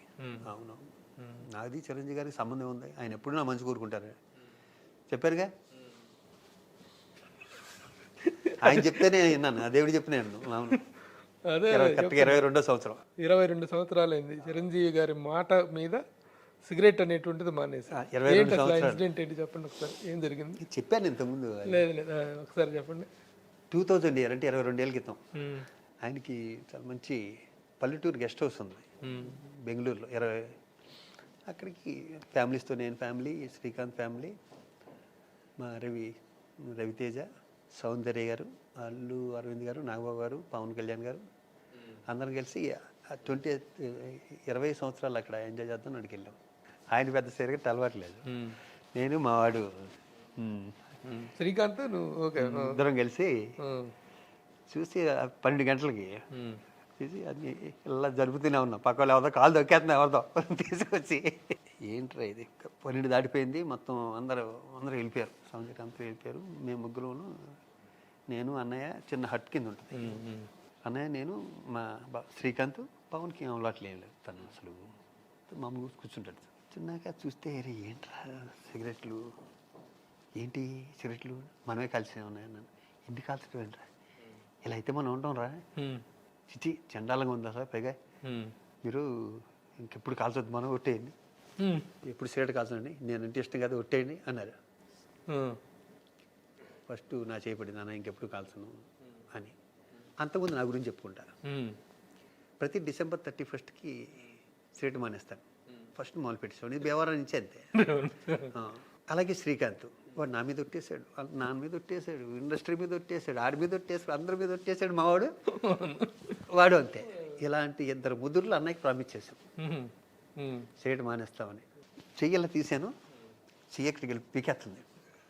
ఏంటి తీగానే నాకు అన్నయ్య అమ్మయ్య అన్నారు ఆయన. మావాడు ఎప్పుడు 31st మానేస్తాం కాబట్టి మావాడికి కూడా కొత్త లేదు, శ్రీకాంత్ కూడా పొద్దున్న చిట్టి పాపం అనుకోలేదు మొదలు పెట్టలే. సరే అయిపోయింది. అయిపోయాక ఈరోజు వరకు నేను అగ్గిపెట్టి ముట్టుకోలే. 22 ఏళ్ళు అయింది, 22 years అయింది, అగ్గిపెట్టి ముట్టుకోలేదు. సిగరెట్ వదిలేండి. అసలు విచిత్రం ఏంటంటే ఇప్పటికీ నేను సిగరెట్ కాల్చినట్టు కళ్ళు వస్తుంటుంది తెలుసు. అప్పటికి ఎంత దరిద్రం హ్యాబిట్ అది. ఇప్పటికీ సిగరెట్ కాల్చినట్టు కళ్ళు వస్తుంటుందా అంటే దాని పవర్ ఎంత ఉందో చూడు. అంటే ఎన్ని కాల్చేసాము మేము అప్పుడు. అంతకుముందు సునీలు నేను ఒకసారి ప్రామిస్ చేసుకున్నాం, అన్నయ్య మనిద్దరం సిగరెట్ మానేయాలి ఈరోజుతో ఒట్టు అని. అరే చూడరా సునీల్ ఎంత మంచోడో, మాది భీమవరం రా, మాది చూడు ఎలా మానేశాడో చూడు సిగరెట్ అని. నీ బొంద మానేడు రా, నీతో ఒట్టే కానీ పక్క వచ్చి కాల్చాడు నాతో అన్నాడు శ్రీకాంత్ రైల్వే స్టేషన్లో. ఇది మొత్తానికి మాట మీద నిలబడింది మాత్రం శివాజీ. నేను ఒక్కని నిలబడ్డా. శ్రీకాంత్ నేను చెప్పను అయ్యేవి నో డిస్కషన్. అది అన్నయ్య మీద ఉన్న గౌరవం, అది చిరంజీవి గారి మీద మీకున్న రెస్పెక్ట్. అది అగ్గిపెట్టు కూడా ముట్టుకోవాలి, అగ్గిపెట్టు కూడా ముట్టుకోవాలి. అలాగే నేను మా ఎఫ్ఎన్సీసీలో స్నోకర్ ఆడతాను. నాకు ప్యాకెట్ టచ్ లేదు. యాక్చువల్గా మా భీమవరం వెస్ట్ ఈస్ట్ ఏంటంటే కొంచెం చిన్నప్పటి నుంచి ఏదో అలవాటు ఉంటాయి. ఇలాంటివి అంటే మిగతా చోట ఉండవని కాదు, కోడి బండ్లు ఎక్కువ ఉంటాయి కదా. అయినా ఇప్పుడు నేను చిన్నప్పటి నుంచి హైదరాబాదే కదా, నేను 42వ సంవత్సరం ఇది హైదరాబాద్. అయితే నాతో ఆడేవాళ్ళంతా భీమవరం గ్యాంగు, మా వీళ్ళు ఉంటారు, మా స్నోకర్, మా శ్రీనివాసరాజు అని, ఇన్కమ్ ట్యాక్స్ సుబ్బరాజు, మా మిగతా గ్యాంగ్ అందరూ, మా రఘు గిరిబాబు రఘు, మా బ్యాచ్ ఉంటుంది, మా నాగబాబు గారు, అందరూ స్నోకర్ ఆడుకుంటాం క్లబ్లో. నాగబాబు నేను మద్రాసులో కూడా స్నోకర్ ఆంధ్ర క్లబ్లో ఆడుకునేవాడు స్నోకర్. ఈ స్నోకర్ ఆడుకుంటే మెల్లిగా ఒకటి నడువు నొప్పి వచ్చింది, ఒక బిండె వాళ్ళకి అవ్వాలి, ఒకటి నడువు నొప్పి వచ్చి అటు పైకి వెళ్ళి మెల్లిగా ప్యాకెట్ ఆడుకుంటున్నాడు క్లబ్లో. ఒక్కొక్కరు తరిగిపోయారు అలాగ ఒక 3 నెలలకి. నేను ఒక్కడిని అయిపోయాను, మార్కర్తో ఆడుకోవాలి. వీళ్ళేంటి పైకి పోతుంది, నేను పైకి పోయా. రారయ్య ఆట ఆడుకుందాం 13 ముక్కలు అని స్టార్ట్ అయింది. చాలా సంవత్సరాల క్రితం, 4 సంవత్సరాల క్రితం. సరే అని నాకు ఏంటో ముక్కలు అన్నాను, అలవాటు అయింది. అప్పుడు మెల్లిగా ప్యాకెట్ అలవాటు అయింది, రుచి మరిగాం. ఫస్ట్ డే అలాగే డబ్బులు వస్తాయిగా, 1000-2000 అంతే ఉంటుంది, అంతకనే ఉండదుగా. అది మ్యాక్సిమం ఎంత లిమిట్ ఉంటుంది. అలా ఆడుతున్నా, అలా స్నోకర్ మానేశాను. మనం ఏది పడితే అదే స్నోకర్ మానేసి దానికి మరిగా కరెక్ట్గా స్నోకర్ టైంకి వెళ్ళిపోవటం, ప్యాకెట్ వేసుకోవడం.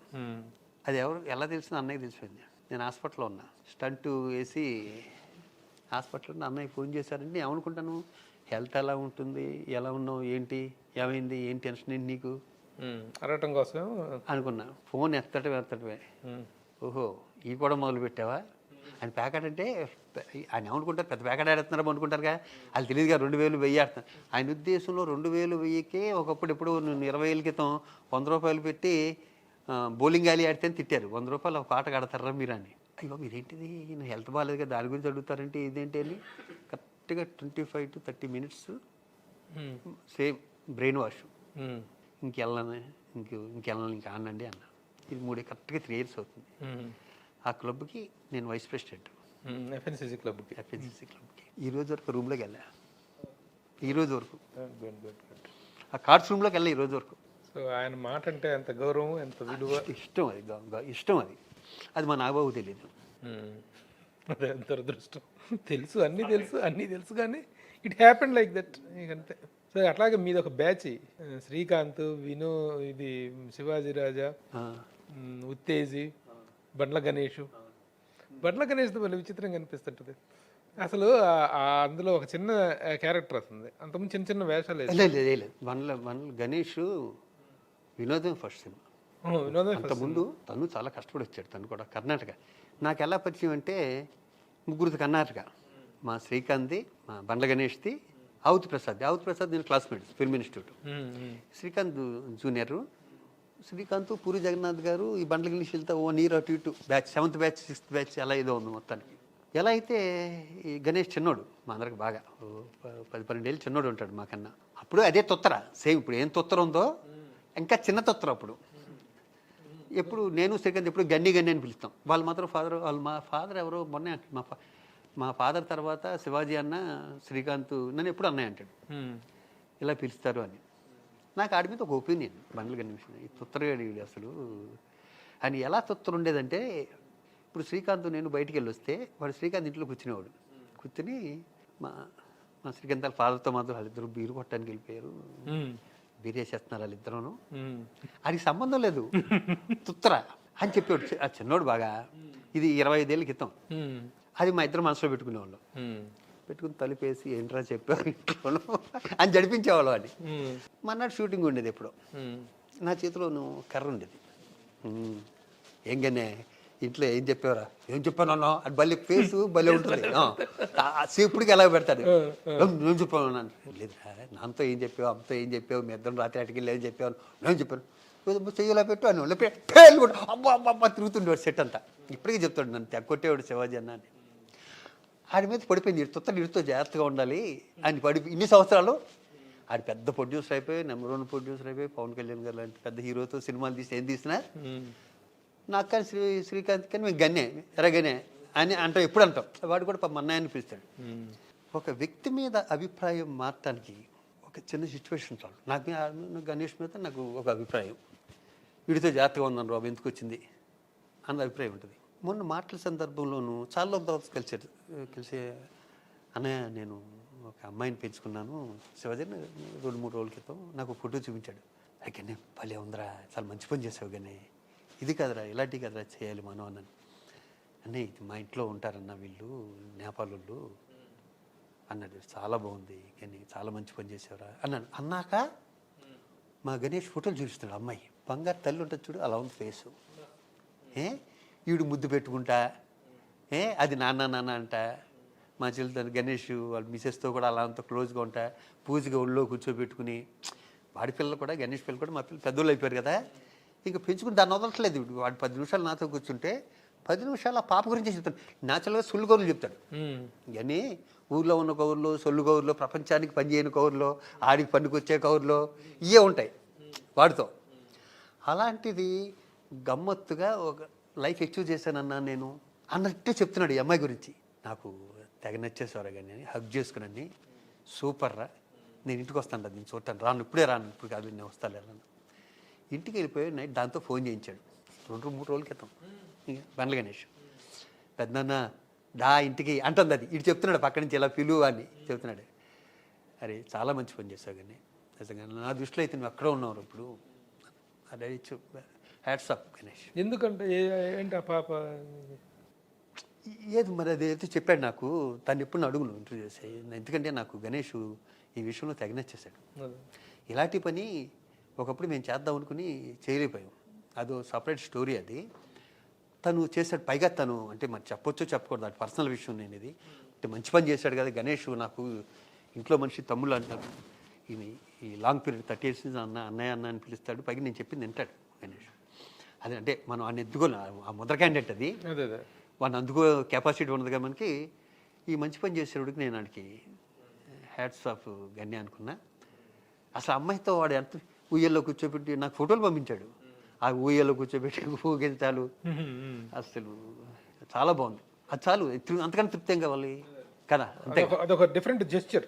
తనకున్న ఇమేజ్ కి ఇమేజ్ కి దానికి ఒక చిన్న పాప దగ్గర ఫ్యాన్ అయిపోయాను గణేష్కి. అదే ఇలాంటిది నేను ఒకప్పుడు చేద్దాం అనుకున్నాను. అదేంటంటే ఇలా అభ్యుదయ భావాలు నాకు కూడా ఏదన్నా చేయాలని. ఫైనాన్షియల్గా కొంచెం సెట్ అయ్యి బిజీ అయ్యే టైంలో ఇది కూడా ఇంతకుముందు చెప్పాను, మళ్ళీ చెప్తా క్లారిటీగా. శ్రీకాంత్ నేను ఒక షూటింగ్కి వెళ్ళాం వైజాగ్. నాన్న అడగదలుచుకున్న కూడా అడిగితే శ్రీకాంత్ మీరు కలిసి ఇద్దరు ఒక అబ్బాయిని పెంచుకుంటున్నారండి. చెబుతా అదే పెద్ద గుర్తులేదు కానీ చూతాయిగా కొంచెం మసాలా వేసి చెబుతా.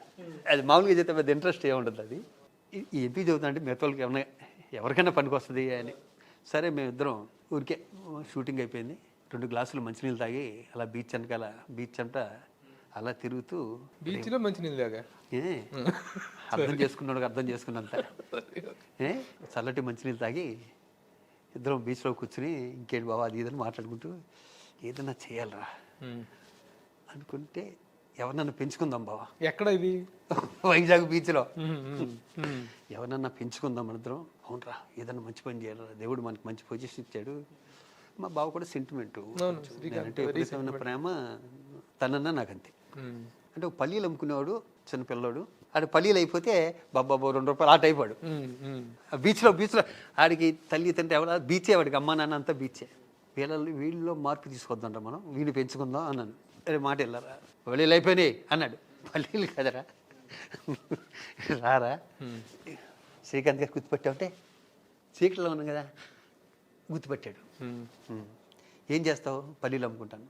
ఇంకేం చేస్తావు? ఎవరైనా డబ్బులు ఇస్తే భోజనం చేస్తుంటాను. సరే నిన్ను హైదరాబాద్ తీసుకెళ్ళి మేము పెంచుకుంటాం, వస్తావా? వస్తానన్నాడు. సరే ఇక్కడి నుంచి మమ్మల్ని నాన్న అని పిలవాలి. ఓకే ఏంటి 2 గ్లాసులు మంచినీళ్ళు తాగి వస్తానన్నాడు. సరే పొద్దున్నే షూటింగ్ దగ్గరికి వచ్చాను. అని చెప్పాం. ఆడు వచ్చాడు, మాకు బీచ్లోనే షూటింగ్ దగ్గరికి వచ్చాడు. మీ ఇద్దరం సంతోషపడిపోతున్నాం. సరే షూటింగ్ ప్యాకప్ అయిపోయింది. వీడికి ట్రైన్లోను ఎక్కించి మా మేకప్ మెన్నాలతో జోడి చేసి వీడిని హైదరాబాద్ తీసుకొచ్చేవాడిని. నేను మధురానగర్లో ఉండేవాడిని, మా బావ ఏమో ఫిలింనగర్లో ఉండేవాడు. ఫస్ట్ నేను తీసుకెళ్తానన్నాడు. మా ఓడి పిల్లలు చిన్నోళ్ళు, నా పిల్లలు చిన్నోళ్ళు. మా ఓడి పిల్లలు ఇంకా చిన్నోళ్ళు, శ్రీకాంత్ మా బావ పిల్లలు. 3 days మా ఓడి ఇంట్లో ఉన్నాక ఫోన్ చేశాడు, బావా వీడు నిన్ను అడుగుతున్నాడు, ఇద్దరు బిజీగా ఉంది షూటింగ్,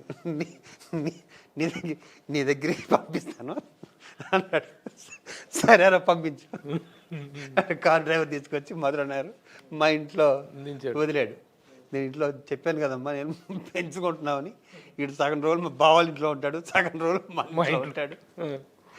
ఇంకా నాకు చాక్లెట్ కావాలని రారని కిందే షాప్ ఉంది, అటుకి వెళ్ళి మొత్తాన్ని చాక్లెట్ కొనిపెట్టి పైకి తీసుకొచ్చాం. మా వాళ్ళు చిన్న వాళ్ళు, మా పాపను వాళ్ళిద్దరు. జాగ్రత్తగా నీకు ఏం కావాల్సిందే వండించి తిను, నేను స్కూల్లో జాయిన్ చేస్తాం. స్కూలా అన్నాడు. అటు ఫస్ట్ రియాక్షన్, అవునరా నువ్వు ఎప్పుడు కావాల్సింది ఇక్కడ, ఎప్పుడు కావాల్సింది అక్కడికి, చిన్న దగ్గరికి శ్రీకాంత్ దగ్గరికి వెళ్ళిపోద్ది కానీ నువ్వు సరే ఇక్కడ ఉండవు అన్నావు. మన్నాడు నేను షూటింగ్ నుంచి ఇంటికి వచ్చేసరికి ఇల్లంతా గందరగోళంగా ఉంది. ఏంటంటే మా ఇద్దరు పిల్లలు జుట్టు నీళ్ళు వేసిపోయి మా పాప జల్లన్నీ ముందు అంటే ఇద్దరిని వంగబెట్టిపోయి బాధేశాడు. తప్పు నాన్న, చెల్లిని తమ్ముడిని కొట్టకూడదు నువ్వు, వాళ్ళిద్దరు మనోళ్ళరా. ఓహో మనోళ్ళా అన్నాడు. ఈయన అర్జెంటుగా స్కూల్లో జాయిన్ చేసేయాలి. ఇన్ని మళ్ళీ మన్నాడు స్కూల్కి వెళ్ళి వచ్చాడు, బాత్రూమ్కి వెళ్ళి బీడీ గొప్పవుతుంది.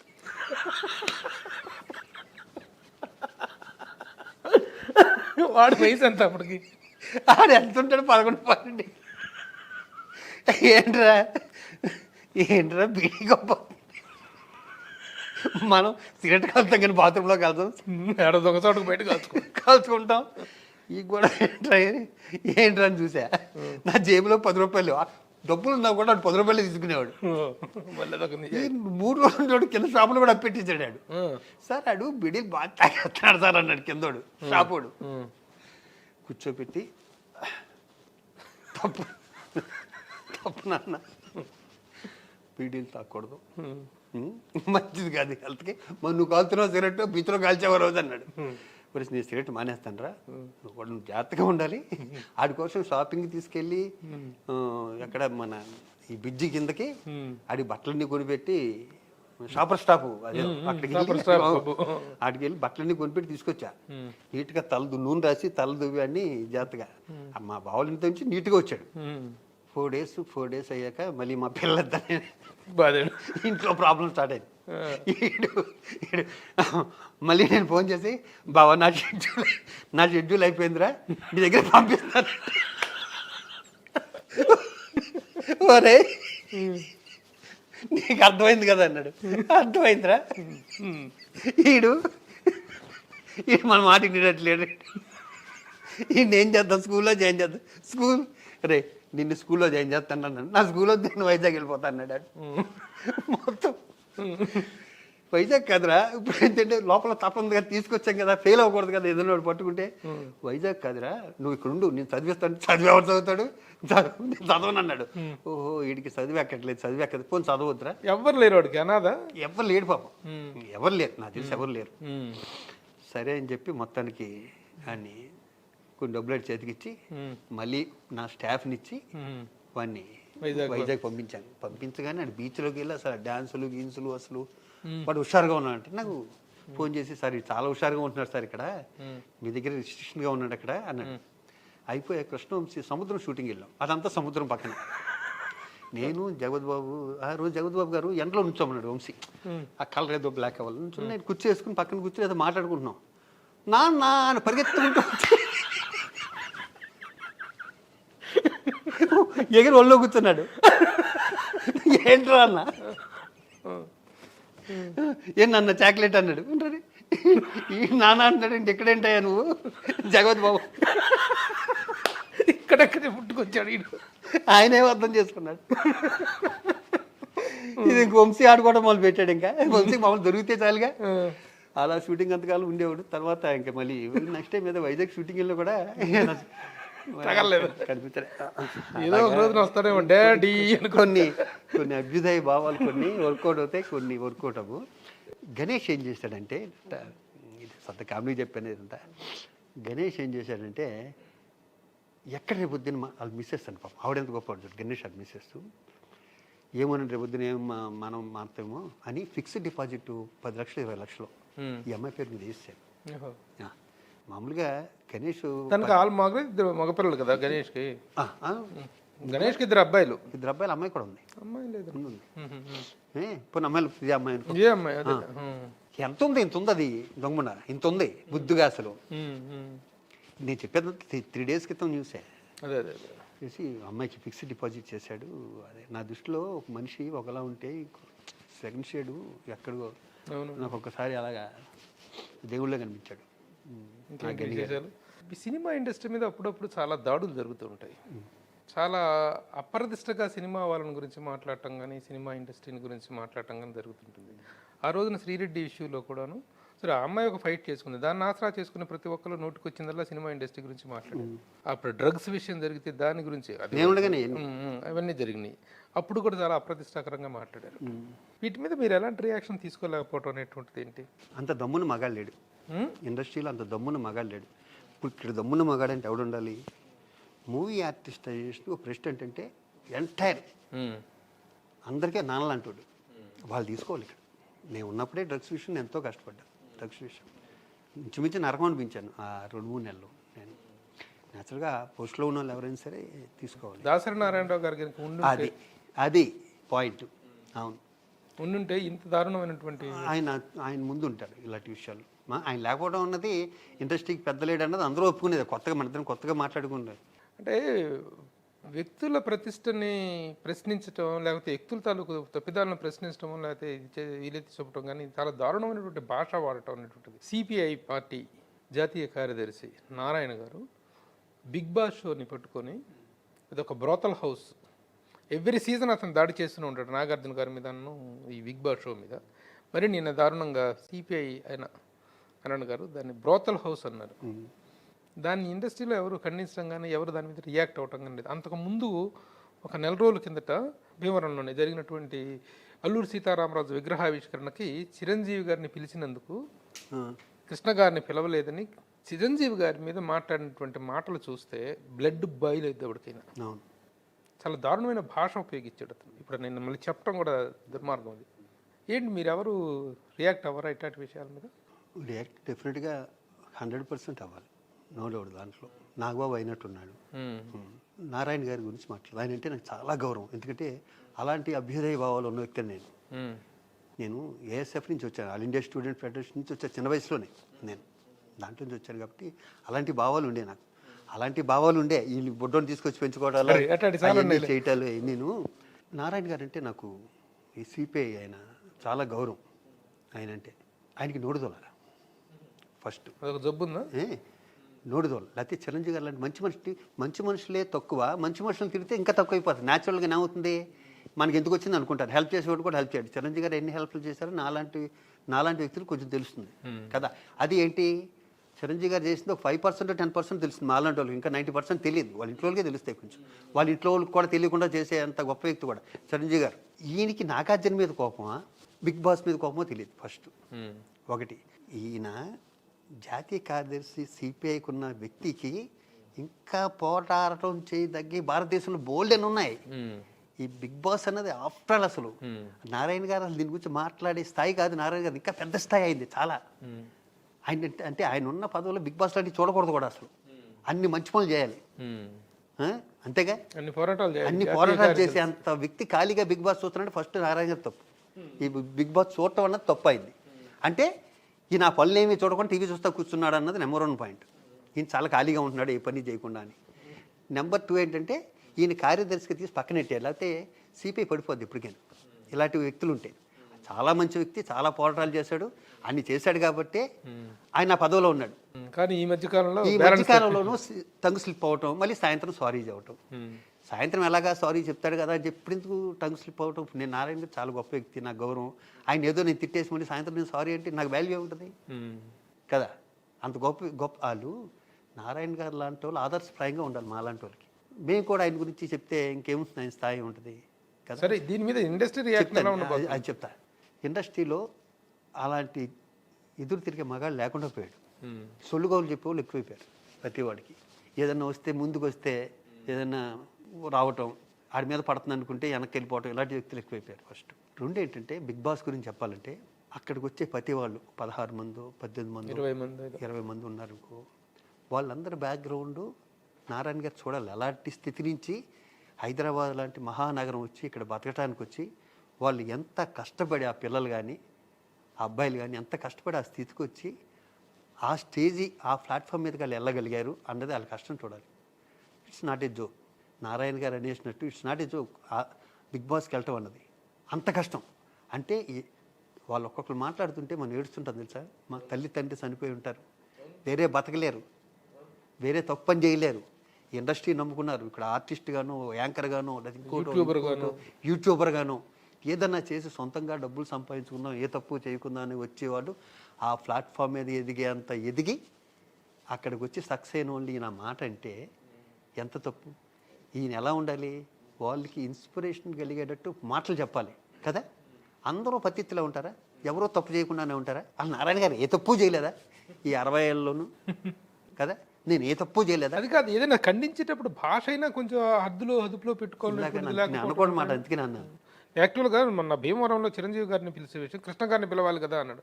నిజంగా కృష్ణ గారిని పిలవాలి. పిలిచారో లేదో ఈయనకు తెలుసా? కృష్ణ గారికి వాళ్ళకు స్పెషల్ ఫ్లైట్ వేస్తా ఉన్నారు. కృష్ణ గారికి స్పెషల్ ఫ్లైట్ వేస్తా ఉన్నాడు అని చెప్పి ఆర్గనైజర్ చెప్పారు. ఆయన నేను బయట ఊర్లకు రావట్లేదు, నేను ఇక్కడ జరిగితే చాలా గొప్పగా వచ్చారు. ఆయన FNCC క్లబ్లో జరిగిన కృష్ణ గారు వచ్చారు, చాలా గొప్పగా జరిగింది. ఆడికి నేను రాలన్నాడు. ఆ విషయం కూడా తెలుసుకోకుండా కృష్ణ గారిని పిలవాలి కానీ ఆయన్ని పిలవటండి, చిల్లరవాడిని పిలవటం ఏంటని చిరంజీవి గారికి కామెంట్ చేశారంటే ఏమనుకోవాలి అతను? నోటిదోల. సో ఇలాంటివి ఖండించుకొని ఇండస్ట్రీ ప్రతిష్ట దిగజారుతున్నప్పుడు ఇండస్ట్రీని కాపు కాసేటువంటి ఒక వ్యక్తి అనేటువంటిది లేకపోవటం అనేటువంటిది, ఎవరు రియాక్ట్ అవ్వకపోవటం అనేటువంటిది ఇట్స్ అన్ఫార్చునేట్. మీ అందరి బ్యాడ్ లక్ కదా. సేవ్ ఆన్ యువర్ ఫేస్ చెప్తున్నా. ఒకప్పుడు మూవీ ఆర్టిస్ట్ అసోసియేషన్ అధ్యక్షుడు కాబట్టి చెప్తున్నాను మీకు.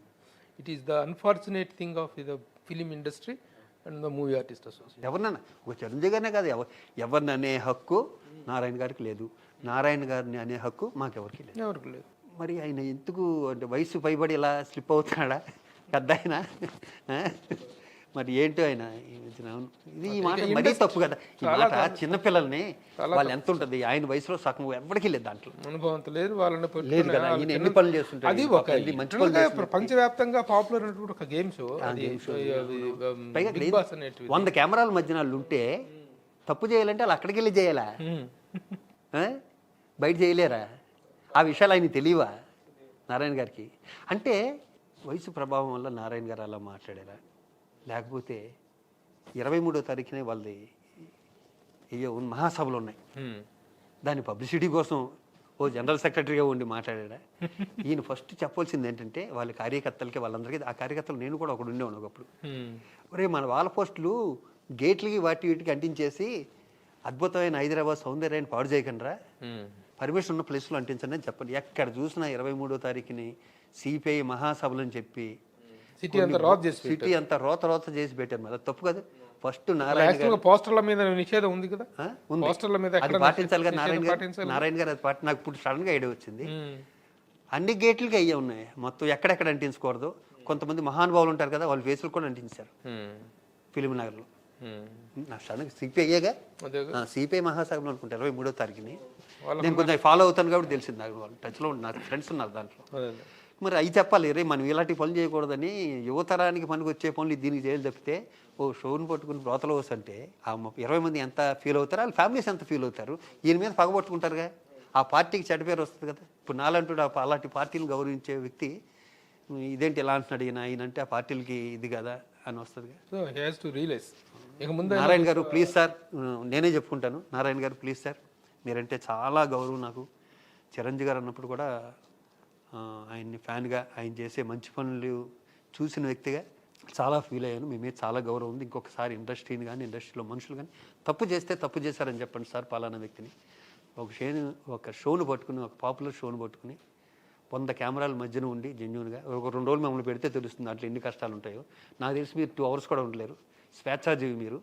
అది బండి కాణాలా ఉంటుందండి. అది ఇంకెప్పుడు ఇండస్ట్రీ వాళ్ళు కానీ ఇండస్ట్రీలో ఉన్న మనుషులు కానీ తప్పుని ఎత్తి చూపించండి, కానీ అందరినీ ఒక కాటను కట్టేసి అనొద్దండి ప్లీజ్. మీకు చెప్పేంత పెద్దోని కాకపోయినా మీలాగా నాకు అభ్యుదయ భావాలు ఉన్నాయి, తప్పుని ఎదిరించే గుణం ఉంది కాబట్టి మీరు చేసిన తప్పుని ఎదిరిస్తాను. Thank you sir. ఇండస్ట్రీలో ప్రముఖులతో చాలా మందితో మీకు చక్కని అనుబంధం ఉంది. ముఖ్యంగా కొంతమంది శివాజీ రాజు అంటే చాలా అభిమానం చూపించేటోళ్ళు ఉన్నారు. సే దాసరి నారాయణరావు గారు, రామానాయుడు గారు, సరే చిరంజీవి గారి గురించి చెప్పారు, చాలా చెప్పారు. అట్లా ఇంకా who are the other? Ramanaidu garu గురించి చెప్తాను. ఫస్ట్ రామానాయుడు గారికి నాకు first turning point cinema Hyderabad వచ్చాక నెంబర్ అయినప్పుడు మద్రాసులో ఉండగా బొబ్బిలరాజు సూపర్ హిట్. నా మీద కామెడీ ముద్ర వేసిన సినిమా కూడా అదే. అంతకుముందు ఏదో విలన్ క్యారెక్టర్ హీరో క్యారెక్టర్ అవి చేసుకుంటున్నాడు, కామెడీ సైడ్ టర్నింగ్. దాని తర్వాత అయ్యో నాయుడు గారి కుటుంబం అని చేసిన ఒకసారి నాయుడు గారి కుటుంబం షూటింగ్ జరుగుతుంది. నెంబర్ 1 ఇండియాలోనే నెంబర్ 1 ప్రొడ్యూసర్ అప్పట్లో రామానాయుడు గారు. తణుకు దగ్గర ఎక్కడో షూటింగ్ జరుగుతుంటే అవి హోటల్స్ తక్కువ ఉంటాయి కదా, అంటే నాయుడు గారు లాంటి గొప్ప ప్రొడ్యూసర్ గురించి చెప్తున్నాను నేను. ఆయన ట్రాలీలు దోస్తారు, ఆయన పొద్దున వచ్చేస్తారు, అందరికీ తెలిసిన విషయం, మొత్తం ఇండియన్ ఇండస్ట్రీలో ప్రతి ఒక్కరికి తెలుసు. నేను సపరేట్గా నాదొక రూము, నాకు 3వ రూమ్ ఏమో రామానాయుడు గారిది. అక్కడ స్వీట్ రూమ్స్ కూడా ఉండవు, ఏదో కొంచెం పెద్ద రూమ్ ఉంటుంది. అయినాక శివాజీని వస్తారు రమ్మని చెప్పండి అన్నాడు. నేను వచ్చాను. నీ బ్యాగ్ అయితే తీసుకొచ్చాను, నాకు బోరు కొడుతుంది, ఇక్కడ పడుకుంది కానీ అన్నాడు. ఈయన దగ్గర మనకి కంఫర్ట్గా ఏముంటుంది, అంత పెద్ద దగ్గర పడుకోవటం పర్లేదన్నాను. వచ్చిన బోరు కొడుతుంది, అయితే ఏదో కౌలు చెబుతావు, ఇంత భీవరం కౌరులు ఈ చదువుకొని వచ్చే అన్నారు. అంటే ఎంత గొప్ప ప్రొడ్యూసర్ చెప్పడానికి చెబుతున్నా. సరే అని చెప్పి 4 బట్టలు బ్యాగు తీసుకుని అక్కడికి వచ్చాను. అక్కడికి వచ్చి ఇలా సోఫా ఉంది, పెద్ద రూమ్ కాబట్టి, ఇవా పొద్దున్నే కొంచెం లేట్గా వస్తాను, నువ్వు వెళ్ళి షూటింగ్ దగ్గరికి వెళ్ళిపోయి నీకు షూటింగ్ 10 గంటల తర్వాత వెళ్ళిపోద్ది, కానీ కౌరులు చెప్పు అని 2-3 కౌరులు చెప్పినట్టు ఆయన పడుకున్నారు. వెళ్ళి మనం వెళ్ళి రూమ్లో పడుకుందాం అనేసరికి ఆ రూమ్లో కృష్ణరాజు గారు ఉన్నారు. విచిత్రం ఏంటంటే రూమ్స్ లేవు. ఎంత గొప్ప వ్యక్తి, రూమ్స్ లేవు. 4-5 రూమ్స్ 7 రూమ్స్ ఉన్నాయి. కృష్ణరాజు గారికి రూమ్ కావాలి, ఆయన వచ్చారు. నా రూమ్ క్లీన్, నేను వచ్చా క్లీన్ చేసేసి ఆ రూమ్ ఆయనకి అలాట్ చేసి ఇంకో రూమ్ లేదని చెప్పి నన్ను ఆ రూమ్లో పెట్టుకున్నారు. అది అలాంటి ప్రొడ్యూసర్లు. అలాగే బొబ్బిలరాజు కూడా జరిగింది నాకు సేమ్, అంత గొప్ప ప్రొడ్యూసరు. ఆయనతో నాకు నేనంటే ఇంక చాలా ఇష్టం. ప్రేయస్ రవి అన్న సినిమాకి ఫస్ట్ చంద్రమోహన్ గారిని పెట్టగా శ్రీకాంత్కి చంద్రమోహన్ గారికి కొంచెం ఏజ్ డిఫరెన్స్ వస్తుందేమో అని ఎవరెవరిని పెడదామా అని రోడ్డుకి సెంటిమెంట్ క్యారెక్టరు ఇది చంద్రమోహన్లో ఇంకెవరో చేయలేరు అని మానవాడు, అద్భుతమైన ఆర్టిస్ట్ చంద్రమోహన్ గారు. నన్ను పెట్టారు. పెట్టిన క్షణం నుంచి శివాజీ చంద్రమోహన్ పెట్టి నువ్వు ఎలా చేస్తావు ఏంటో, సినిమాకి ఇంపార్టెంట్ క్యారెక్టర్, నాకు నీ వల్లే భయంగా ఉందన్నారు. నాకు చెమటెట్టేసాయి. అప్పటికే ఆ సంవత్సరం 8 సినిమాలు చేసినా కూడా ఆయన పెద్ద ఆయన వచ్చి పక్కన కూర్చుని భోజనం చేస్తుంటే శివాజీ చాలా ఇంపార్టెంట్ క్యారెక్టర్, టిఫిన్ చేస్తుంటే శివాజీ చాలా ఇంపార్టెంట్ క్యారెక్టర్, మేకప్ వేసుకుంటే శివాజీ మొత్తం నీ మీద డిపెండ్ అయింది, చాలా మంచి క్యారెక్టర్, సార్ నాకు వదిలేస్తారా నేను చేస్తాను అనేవాడిని. మొత్తం చూశాక ఫస్ట్ కాపీ చూసి హీరో రా వీడి శివాజీ అని నేను వెళ్ళా. ప్రెస్ మీట్కి వెళ్తే ఈ రోజు నుంచి వీడు నాకు హీరో శివాజీ, నేను చాలా భయపడ్డాను ప్రేయస్ రవి ఈ క్యారెక్టర్ ఎలా చేస్తాడని. అంత మంచి క్యారెక్టర్. శ్రీకాంత్ నాది పర్సనల్ లైఫ్ కూడా రిలేషన్ ఉంది కాబట్టి క్లైమాక్స్ శ్రీకాంత్తో ఉన్న కానీ తను చనిపోయాక నాగబాబు నా సీన్ కానీ తను చనిపోయాక నా ఇండివిజువల్ సీన్స్ కానీ అద్భుతంగా ఉంటాయి. అందరూ ఏడుస్తారు. ఎంతలా అంటే మా శ్రీకాంత్ వాళ్ళ మదర్కి మా ఇద్దరు రిలేషన్ ఆవిడకి హార్ట్లో పెయిన్ కింద వచ్చేసింది ఫ్రీగా చూస్తుంటే. మేమిద్దరం వేరే చోట ఉంటే ఫోన్ చేసి చెప్పారు ఇలా అని. అంత గొప్ప సినిమా. ఆ క్షణం నుంచి లాస్ట్ ఆయన ఉన్నంతకాలం నన్ను హీరో అని పిలిచారు. నేను ఎప్పుడు ఆయన డాడీ అని పిలుస్తాను. ఎప్పుడు ఆయన ఒకటే పదం డాడీ అనగానే శివాజీ అంటే వెనక నుంచి ఉన్నా కూడా. నేను ఆలీ ఒక చాలా క్లోజ్ ఆయనకి. ఆలీ తర్వాత నేను బాగా గొప్ప. దాసరి నారాయణరావు గారి గురించి. దాసరి నారాయణరావు గారితో నేను యాక్ట్ చేశాను కానీ ఆయనతో ఆర్టిస్ట్ కానీ ఆయన డైరెక్షన్లో చేయలేదు. ఎప్పుడు ఆయన దూరంగానే ఉండేవాడిని ఆయనతో, ఎప్పుడు దగ్గరికి వెళ్ళేవాడిని కాదు. మూవీ ఆర్టిస్టేషన్లో ఒకసారి వేరే వాళ్ళకి సపోర్ట్ చేసి వాళ్ళు పైన ఉండగా నన్ను పిలిచి రాజీ ప్రయత్నం చేస్తే నాకు వాళ్ళు పైన ఉన్నారని తెలిసి నేను చెప్పేసి వచ్చాను, ఇది కరెక్ట్ కాదు గురుగారు, వాళ్ళు లేనప్పుడు నన్ను వచ్చి పిలవలసింది, మీరు వాళ్ళు ఉండగా నన్ను పిలిస్తే నేను ఇబ్బంది పడతాను, ఆగమన్నారు. ఆగను సార్ నేను అని వచ్చాను. ఇదేంటే ఎంత ముందుగా ఉన్నాడు అన్నారు ఆయన. తర్వాత కౌరు పెడితే వెళ్ళా. అది కాదు చెప్పేది నేను చెప్పేది వినాలి కాదు, నువ్వు ఆలి నిన్ను కూర్చోబెడదాం. లేదు సార్ నాకన్నా సీనియర్ ఆర్టిస్టులు పెద్ద ఆర్టిస్టు ఆవిడ పైన ఉండగా మీరు నన్ను పిలిచి, ఆవిడంటే నాకు చాలా గౌరవం అండి గారు, మీరు అలా అందరినీ అక్కడ పెట్టి నన్ను కూర్చోబెట్టి సపరేట్ కూర్చోబెడితే ఎలా సార్ అది అన్నాక ఆయన నచ్చావురా నువ్వు నాకు, నువ్వు నచ్చారు నాకు, దేవరం నచ్చావు అన్నాడు. నాకు నచ్చింది ఆయన అంటాం. అంత నచ్చాక తర్వాత నన్ను ఒకసారి పిలిచి నీ మీద ఎవరు పోటీ చేయరు, నువ్వే ప్రెసిడెంట్ ఈసారి అన్నారు. ఈయనేంటి సడన్గా ఇలా అంటున్నారు ఏంటి ఈయన అనుకున్నా. నిజంగా నా మీద ఎవరు పోటీ చేయలేదు. Silver Jubilee year first time record, నేను ప్రెసిడెంట్ని, నాకు కావాల్సిన అందరినీ ఎన్నుకున్నా. సెక్రటరీ నరేష్ని ఇలా మొత్తం అందరినీ ఎన్నుకుంటే మా మీద ఎవరు పోటీ చేయలే. ఒకళ్ళిద్దరు పోటీ చేసినా కూడా నేను చెప్తే పాపం వెళ్ళిపోయారు. సిల్వర్ జూబ్లీ ఇయర్ అద్భుతంగా చేసాం. నరేష్ కానీ మిగతా మా బెనర్జీ కానీ ఏడిశ్రీ అన్నయ్యదయ్య మొత్తం అందరు హీరోలు మొత్తం పెట్టడం వల్ల అప్పటి నుంచి ఆయన మీద లుక్ మారిపోయింది. దాసనారాయణ మీద అంతకాలం దూరంగా ఉన్నోడిని ఎందుకు ఇండస్ట్రీలో ఈయన పెద్ద మనిషి అంటారు, ఎందుకు అందరినీ ఈయన దగ్గరికి పరిగెడతారు అని అర్థమయ్యి ఏదైనా వస్తే ఆయన బర్త్డే వచ్చినా అంతకుముందు వెళ్ళేవాడిని కాదు, వెళ్ళేవాడిని. తనకు ఆయన తనకి హెల్త్ బాగోపోతే నేను గిజగిజలాడిపోయాను. నేను రామోజీ ఫిల్మ్ సిటీలో 15 రోజులు షూటింగ్. ప్రతిరోజు సికింద్రాబాద్ కిమ్స్లో ఆయన ఉండేవారు. ఆయన పడుకున్నా కూడా అద్దం దగ్గరికి వెళ్ళి ఆయన చూసేసి నేను వెళ్ళిపోయాను. ఏ రోజు మిస్ అవ్వలేదు. ప్రతిరోజు వెళ్ళి అద్దంలో చూస్తే ఒక్కోసారి ఇలా అనేవారు. అలా తిరిగి వెళ్ళి లోపలికి వెళ్ళి రూమ్లోకి వెళ్తే ఇలానే సైజ్ చేసి ప్రతిరోజు కలిసాను. లాస్ట్కి ఇంకా నా వల్ల కాక కొంతమంది మా ఆర్టిస్టులకి బైక్స్ అయ్యి ఇద్దాం అనుకుని ముందు రోజు వికలాంగులు కాదు, మామూలు బైక్స్ ఇప్పుడు కూడా నీకు రోడ్ల మీద కనిపిస్తుంటాయి. ఒక 7-8 మంది బైక్స్ మా నాయుడికి వాళ్ళందరికీ చాలామందికి.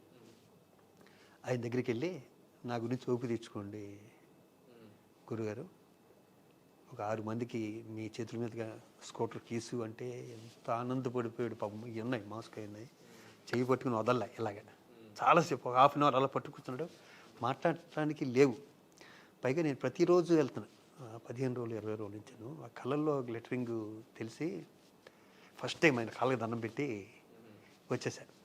వచ్చాక మన్నాడు వీళ్ళందరినీ కొంతమందిని తీసుకుని వెళ్ళి నా గురించి ఆయన వీల్ చైర్లో కూర్చుని ఆ రూము నుంచి బయటకు వచ్చి ఆ క్యారిడర్ ఉంటుంది, పెద్ద క్యారిడర్, నేను వస్తాను జిల్లా కూర్చుని ఇలా అన్నాడు. ఇలా వెళ్ళి ఆయన పక్కన మోకాల మీద కూర్చొని, సార్ వీళ్ళందరూ మీ సినిమాలో చేసిన వాళ్ళేనండి, వీళ్ళెవరికి వెహికల్స్ లేవండి, ఈ వెహికల్స్ కన్నా కూడా మీ చేతి మీద వాళ్ళు తీసుకుంటే నాకు కాన్ఫిడెన్స్ లెవెల్స్ పెరుగుతాయి అని తీసుకొచ్చాను సార్ అంటే నన్ను పీక పట్టుకుని మెల్లిగా దగ్గర వెళ్ళాలని అందరికీ బ్యాగ్స్ ఇచ్చాడు. నా జీవితంలో మర్చిపోలేని ఆయనతో పెద్ద ఆయనతో ఒక ఇన్సిడెంట్ అది. శివాజీ అంటే శ్రీకాంత్, శ్రీకాంత్ అంటే శివాజీ. సినిమా ఇండస్ట్రీ మీ ఇద్దరిది ఒక ఆదర్శమైనటువంటి బావమర్దుల స్నేహం, ప్రాణ స్నేహితులు ఇద్దరు. చెప్పు. అదే ఇలాగ ఉండవు, ఇందాక చెప్పాను కదా మా ఇద్దరిది. ఆ వైజాగ్ నుంచి తీసుకొచ్చి అది 3 రోజుల తర్వాత నాకు అంటగట్టేసి 2 గ్లాసులు మంచినీళ్ళు తాగి మీరు చేసిన పని ఎలా ఉంటుంది శ్రీకాంత్ తోటి? ఎలా స్టార్ట్ అయింది మీ ఇద్దరు? ఎప్పుడు స్టార్ట్? కోటరంకృష్ణ గారు మామూలుగా నాకు ఒక 5 ఏళ్ళు 6 ఏళ్ళు జూనియర్ మా బావ. నేను అప్పటికే హీరోగా చేస్తున్నా, అప్పటికి చాలా బిజీగా ఉన్నాను. తను పరిచయం వాడికి బిజీ. తను చిన్న వీళ్ళందరూ కలిసి మన గోపాల్ రెడ్డి గారి సినిమాకి మద్రాసు వచ్చినట్టున్నాడు. ఏదో 3 హీరోలు 4 హీరోలు. ఫస్ట్ మాట్లాడుకోవటం అయితే ఆంధ్ర క్లబ్. తనకి నాకు స్కూటర్ ఉండేది, తనకి అప్పుడు యమహా బైక్లో ఏదో ఉండేది కదా, అదేదో ఉండేది. దాని మీద తిరుగుతుండేవాళ్ళం. కరెక్ట్గా ఆ క్షణంలో పరిచయం అయిందని ఇద్దరు బాగా దగ్గర అయింది మాత్రం రామచంద్రాపురంలో కోటరంకృష్ణ గారి సినిమా పెళ్ళాం చూతే వినాలి. మేము 3 బ్రదర్స్ పెళ్ళాం చూతే వినాలి. ఆ సినిమాకి మీ ఇద్దరు ఒక రూమ్. అప్పటి నుంచి క్లోజ్ ఫ్రెండ్స్. తనేనా your best friend in the industry అంటే చెప్పేది తనేనా?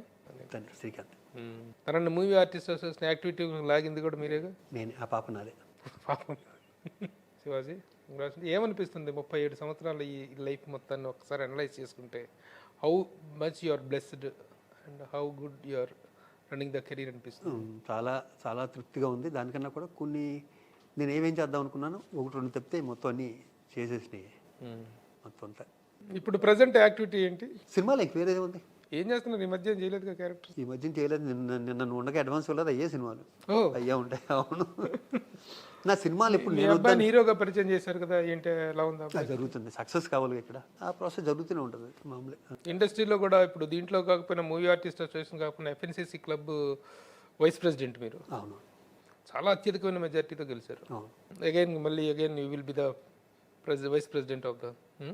అది పెద్దలు. ఆ యాక్టివిటీ బాగా హ్యాపీగా అనిపిస్తుందా? అంటే కోవిడ్ వల్ల పెద్దంత కనెక్ట్ అయ్యాం కదా. లాస్ట్ నేనైతే 7-8 నెలల నుంచే కొంచెం హుషారుగా ఉన్నాం. ఈ కోవిడ్ వల్ల అంతకుముందు ఎవరో పెద్ద దాంట్లో చేయడానికి కూడా ఏం లేదు, 1.5 year.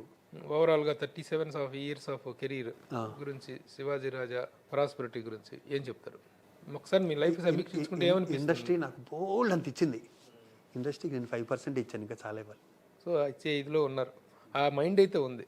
How much is possible అన్నటువంటి అది అయిపోయేది.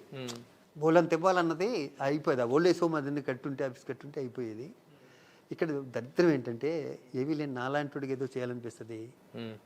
బోల్డ్ ఉంది ఇక్కడ, బోల్డ్ మంది దగ్గర వాళ్ళ పేరు కలకాలం ఉండిపోద్ది. వాళ్ళు చేస్తే ఉండి కూడా చేయరు కొంతమంది. గొప్ప విషయం, నిజం చెప్పారు. అంటే దరిద్రం అనేటువంటిది అంతే.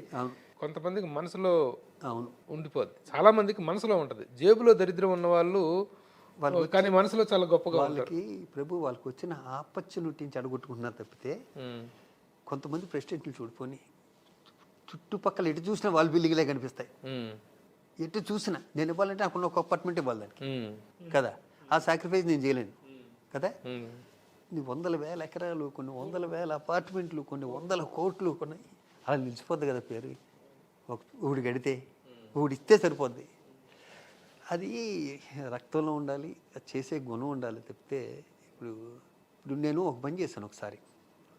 చిరంజీవి గారు ఒకసారి ఫోన్ చేస్తే వెళ్ళా నేను, శ్రీరమయ్యలో వెళ్తే, శివాజీ రాత్రి మా మిస్సెస్ టీవీ చూస్తుంటే గుండె హనుమంతరావుది ఆలీతో సరదాగా ఏదో ప్రోగ్రాంలో అతను ఒంట్లో బాగాలేదన్నాడు, ఏదో కిడ్నీ ఏదో ప్రాబ్లం అన్నాడు, ఫైనాన్షియల్గా ఎలా ఉందో మరి నీకు అయితే బాగా తెలుస్తుంది, ఈ 2 లక్షలు చెక్ ఇచ్చే, అలాగే పొట్టివీరయ్య కూడా ఏదో బాగాలేదనుకుంటా, పొట్టివీరయ్య కూడా ఈ 2 లక్షలు చెక్ ఇచ్చే అన్నాడు చిరంజీవి గారు. వెళ్తుంటే శివాజీ ఇది చెప్పకు ఎక్కడ అన్నాడు. చెప్తాను సార్ అని చెప్పి వెళ్ళిపోయి సురేష్గా వరకు ఇలా అన్నయ్య 2 లక్షలు ఇచ్చారు వాళ్ళకి అన్న. వాళ్ళు పేపర్లు వేశారు. నేను చెప్పకపోతే గుండె హనుమంతరావు కానీ గుండె హనుమంతరావుగా 2 లక్షలే వచ్చాయి. అన్న ఇచ్చిన 2 లక్షలే. నేను చదవటం వల్ల ఆస్ట్రేలియా నుంచి 1 లక్ష రూపాయలు పంపించాడు. అది ప్రెస్లో వచ్చి 14 లక్షలు కలెక్ట్ అయింది. బా, నేను అన్నయ్య మాట కూడా కాదంటాను. ఎప్పుడు కాదంటాను? ఇలాంటప్పుడు కాదంట. అది దానివల్ల ఎవరికి హెల్ప్ అయింది? అన్న ఏంటి ఏదో 2 లక్షలు చెప్పుకుంటా అనుకుంటారు, చెప్పొద్దు. ఆయన చాలా చెప్పరు. ఆయన ఉద్దేశం అంటే చెప్పు ఎవరికైనా ఇచ్చే అన్నారు. నేను చెప్పటం వల్ల ఏంటంటే నాకు మూవీ ఆర్టిస్టుల అనుభవం ఏదన్నా చేస్తే 10 మంది చెప్తే ఇంకొకరు కూడా హెల్ప్ చేస్తారు. హనుమంతరావుకి అతని అకౌంట్లో 14 లక్షలు పడింది. నాకు హనుమంతరావు చెప్పాడు విషయం. మాకెన్ని అనుభవాలు అట్లా చిరంజీవి గారితో. ఎంతో మంది పాత్రికేయులకు, జర్నలిస్టులకు ఎంతో మందికి హెల్ప్ చేసి నా ద్వారానే నేనే తీసుకెళ్ళి ఇచ్చిన డబ్బులు కానీ నా ద్వారా జరిగినట్టు వింటూ ఉన్నాయి. సార్ బయట చెప్తా ఉండేది, వద్దు నో. నారాయణ గారు ఏంటంటే సార్ ఈ ఇండస్ట్రీలో మంచి వాళ్ళు కూడా ఉంటారు sir. Okay, very good. So many thanks to Shivaji Raja garu. మళ్ళీ ఒక 3-4 ఏళ్ళ వరకు నన్ను వదిలేస్తామని దయచేసి ఈ ఇంటర్వ్యూ చూసి మిగతా వాళ్ళు మాకు ఇంటర్వ్యూలు ఇవ్వాలంటే ఇదే ఇంటర్వ్యూని మీరు వేసుకోండి, నన్ను మాత్రం అడగండి. నెక్స్ట్ ఇంకోసారి మాస్టర్ ప్రెసిడెంట్గా చూస్తాను, ఇంకొక మంచి ఉన్నతమైన పొజిషన్లో పదవిలో చూస్తాము. అప్పుడు మళ్ళీ ఇంకా ఉన్నది అదొకటే ఉంది అంతే. మళ్ళీ మా ప్రెసిడెంట్ అయితే మాత్రం ఓల్డ్ ఏజ్ హోమే, చిరంజీవి ఓల్డ్ ఏజ్ హోమే, అదొకటే అంబిషన్, వేరే ఏమీ లేవు నా ఎన్ని. అలా మా ప్రెసిడెంట్ అయితే కనుక మా బిల్డింగ్ చిరంజీవి అక్కడ ఏముంటుంది? మా బిల్డింగ్లో నేను 20 ఏళ్ళు టీ కూడా తగలేదు, అందరికీ తెలిసిన విషయం. అక్కడ ఏముంటుంది? నా పెట్రోలు నాకు ఇంకా పచ్చిగా చెప్పాలి, నా పెట్రోల్ బొక్క, నా టైం బొక్క తప్పితే వీటి వల్ల ఏమి ఉండవు. ఎవరికైనా హెల్ప్ చేయడం తప్పితే అది సాటిస్ఫాక్షన్ తప్పితే. అది మెల్ల బోర్డు వేసుకు తిరగం. నేను ఇప్పుడు ఇక్కడ వైస్ ప్రెసిడెంట్ని ఎఫ్ఎన్సీసీలోను. అక్కడ ఉన్న స్టాఫ్కి 50% తెలియదు నేను వైస్ ప్రెసిడెంట్ అని, క్లబ్లో 80% మెంబర్స్ తెలియదు నేను వైస్ ప్రెసిడెంట్ అని. మనం ఏదైనా పని ఉంటే పని చేసుకెళ్ళిపోవడం తప్పితే అయ్యి బోర్డు వేసుకు తిరుగుతాం. ఇప్పుడు మాలో నేను ప్రెసిడెంట్ గారు, ఇప్పటికీ నన్ను ప్రెసిడెంట్ గారిని పిలుస్తారు చాలామంది. అవును, అంటే అలాంటి ఇంపాక్ట్ ఉంది. అది పేరు తెచ్చుకోవాలంతే. అలా మరొక మంచి అచీవ్మెంట్ తోటి, మరొక మంచి ప్రాస్పరిటీతో మళ్ళీ కలుద్దాం. డెఫినెట్గా. వదిలేస్తాను మాత్రం అనుకోవద్దు. ఇదేంటి మళ్ళీ ఈ షాక్ ఏంటి? నేను మొహం ఎలా పెట్టుకున్నావు అని వచ్చాను. నువ్వు ఎప్పటికీ మరొక మంచి అకేషన్లో కలవచ్చు, దాన్ని ఉంది. Wish you all the best. Thank you for sparing enough time for Suman TV. Thank you బావా. మీ సుమన్ టీవీ గురించి చెప్పాలంటే మీ చైర్మన్ గారు రూమ్కి వెళ్ళాను ఒకసారి. ఆ వెనకాల షీల్డ్ చూశాక అర్థమైంది నాకు మీది ఎంత గొప్ప చాలని, ఎంత అచీవ్ చేశారని. నేను చైర్మన్ గారు అనుకుంటే నేను కూడా మా రామోజీరావు గారు పెద్ద అయినా గంభీరంగా భీకరంగా ఉంటారేమో అనుకున్నాను. నాకన్నా చాలా చిన్న ఆయన, చక్కగా హీరోలా ఉన్నాడు. గుడ్. ఎక్కడ చూసినా సుమన్ టీవీ, నాకు కావాల్సిన వాళ్ళు కూడా చాలామంది సుమన్ టీవీలో వర్క్ చేస్తున్నారు. అందరికీ ఆల్ ద బెస్ట్. ఇంకా ఇంకా ఇంకా ఇప్పటికే చాలా డెవలప్ అయిపోయింది, అంతకన్నా ఎక్కువ డెవలప్ అవ్వాలని మనస్ఫూర్తిగా కోరుకుంటున్నాను. Thank you. నమస్తే.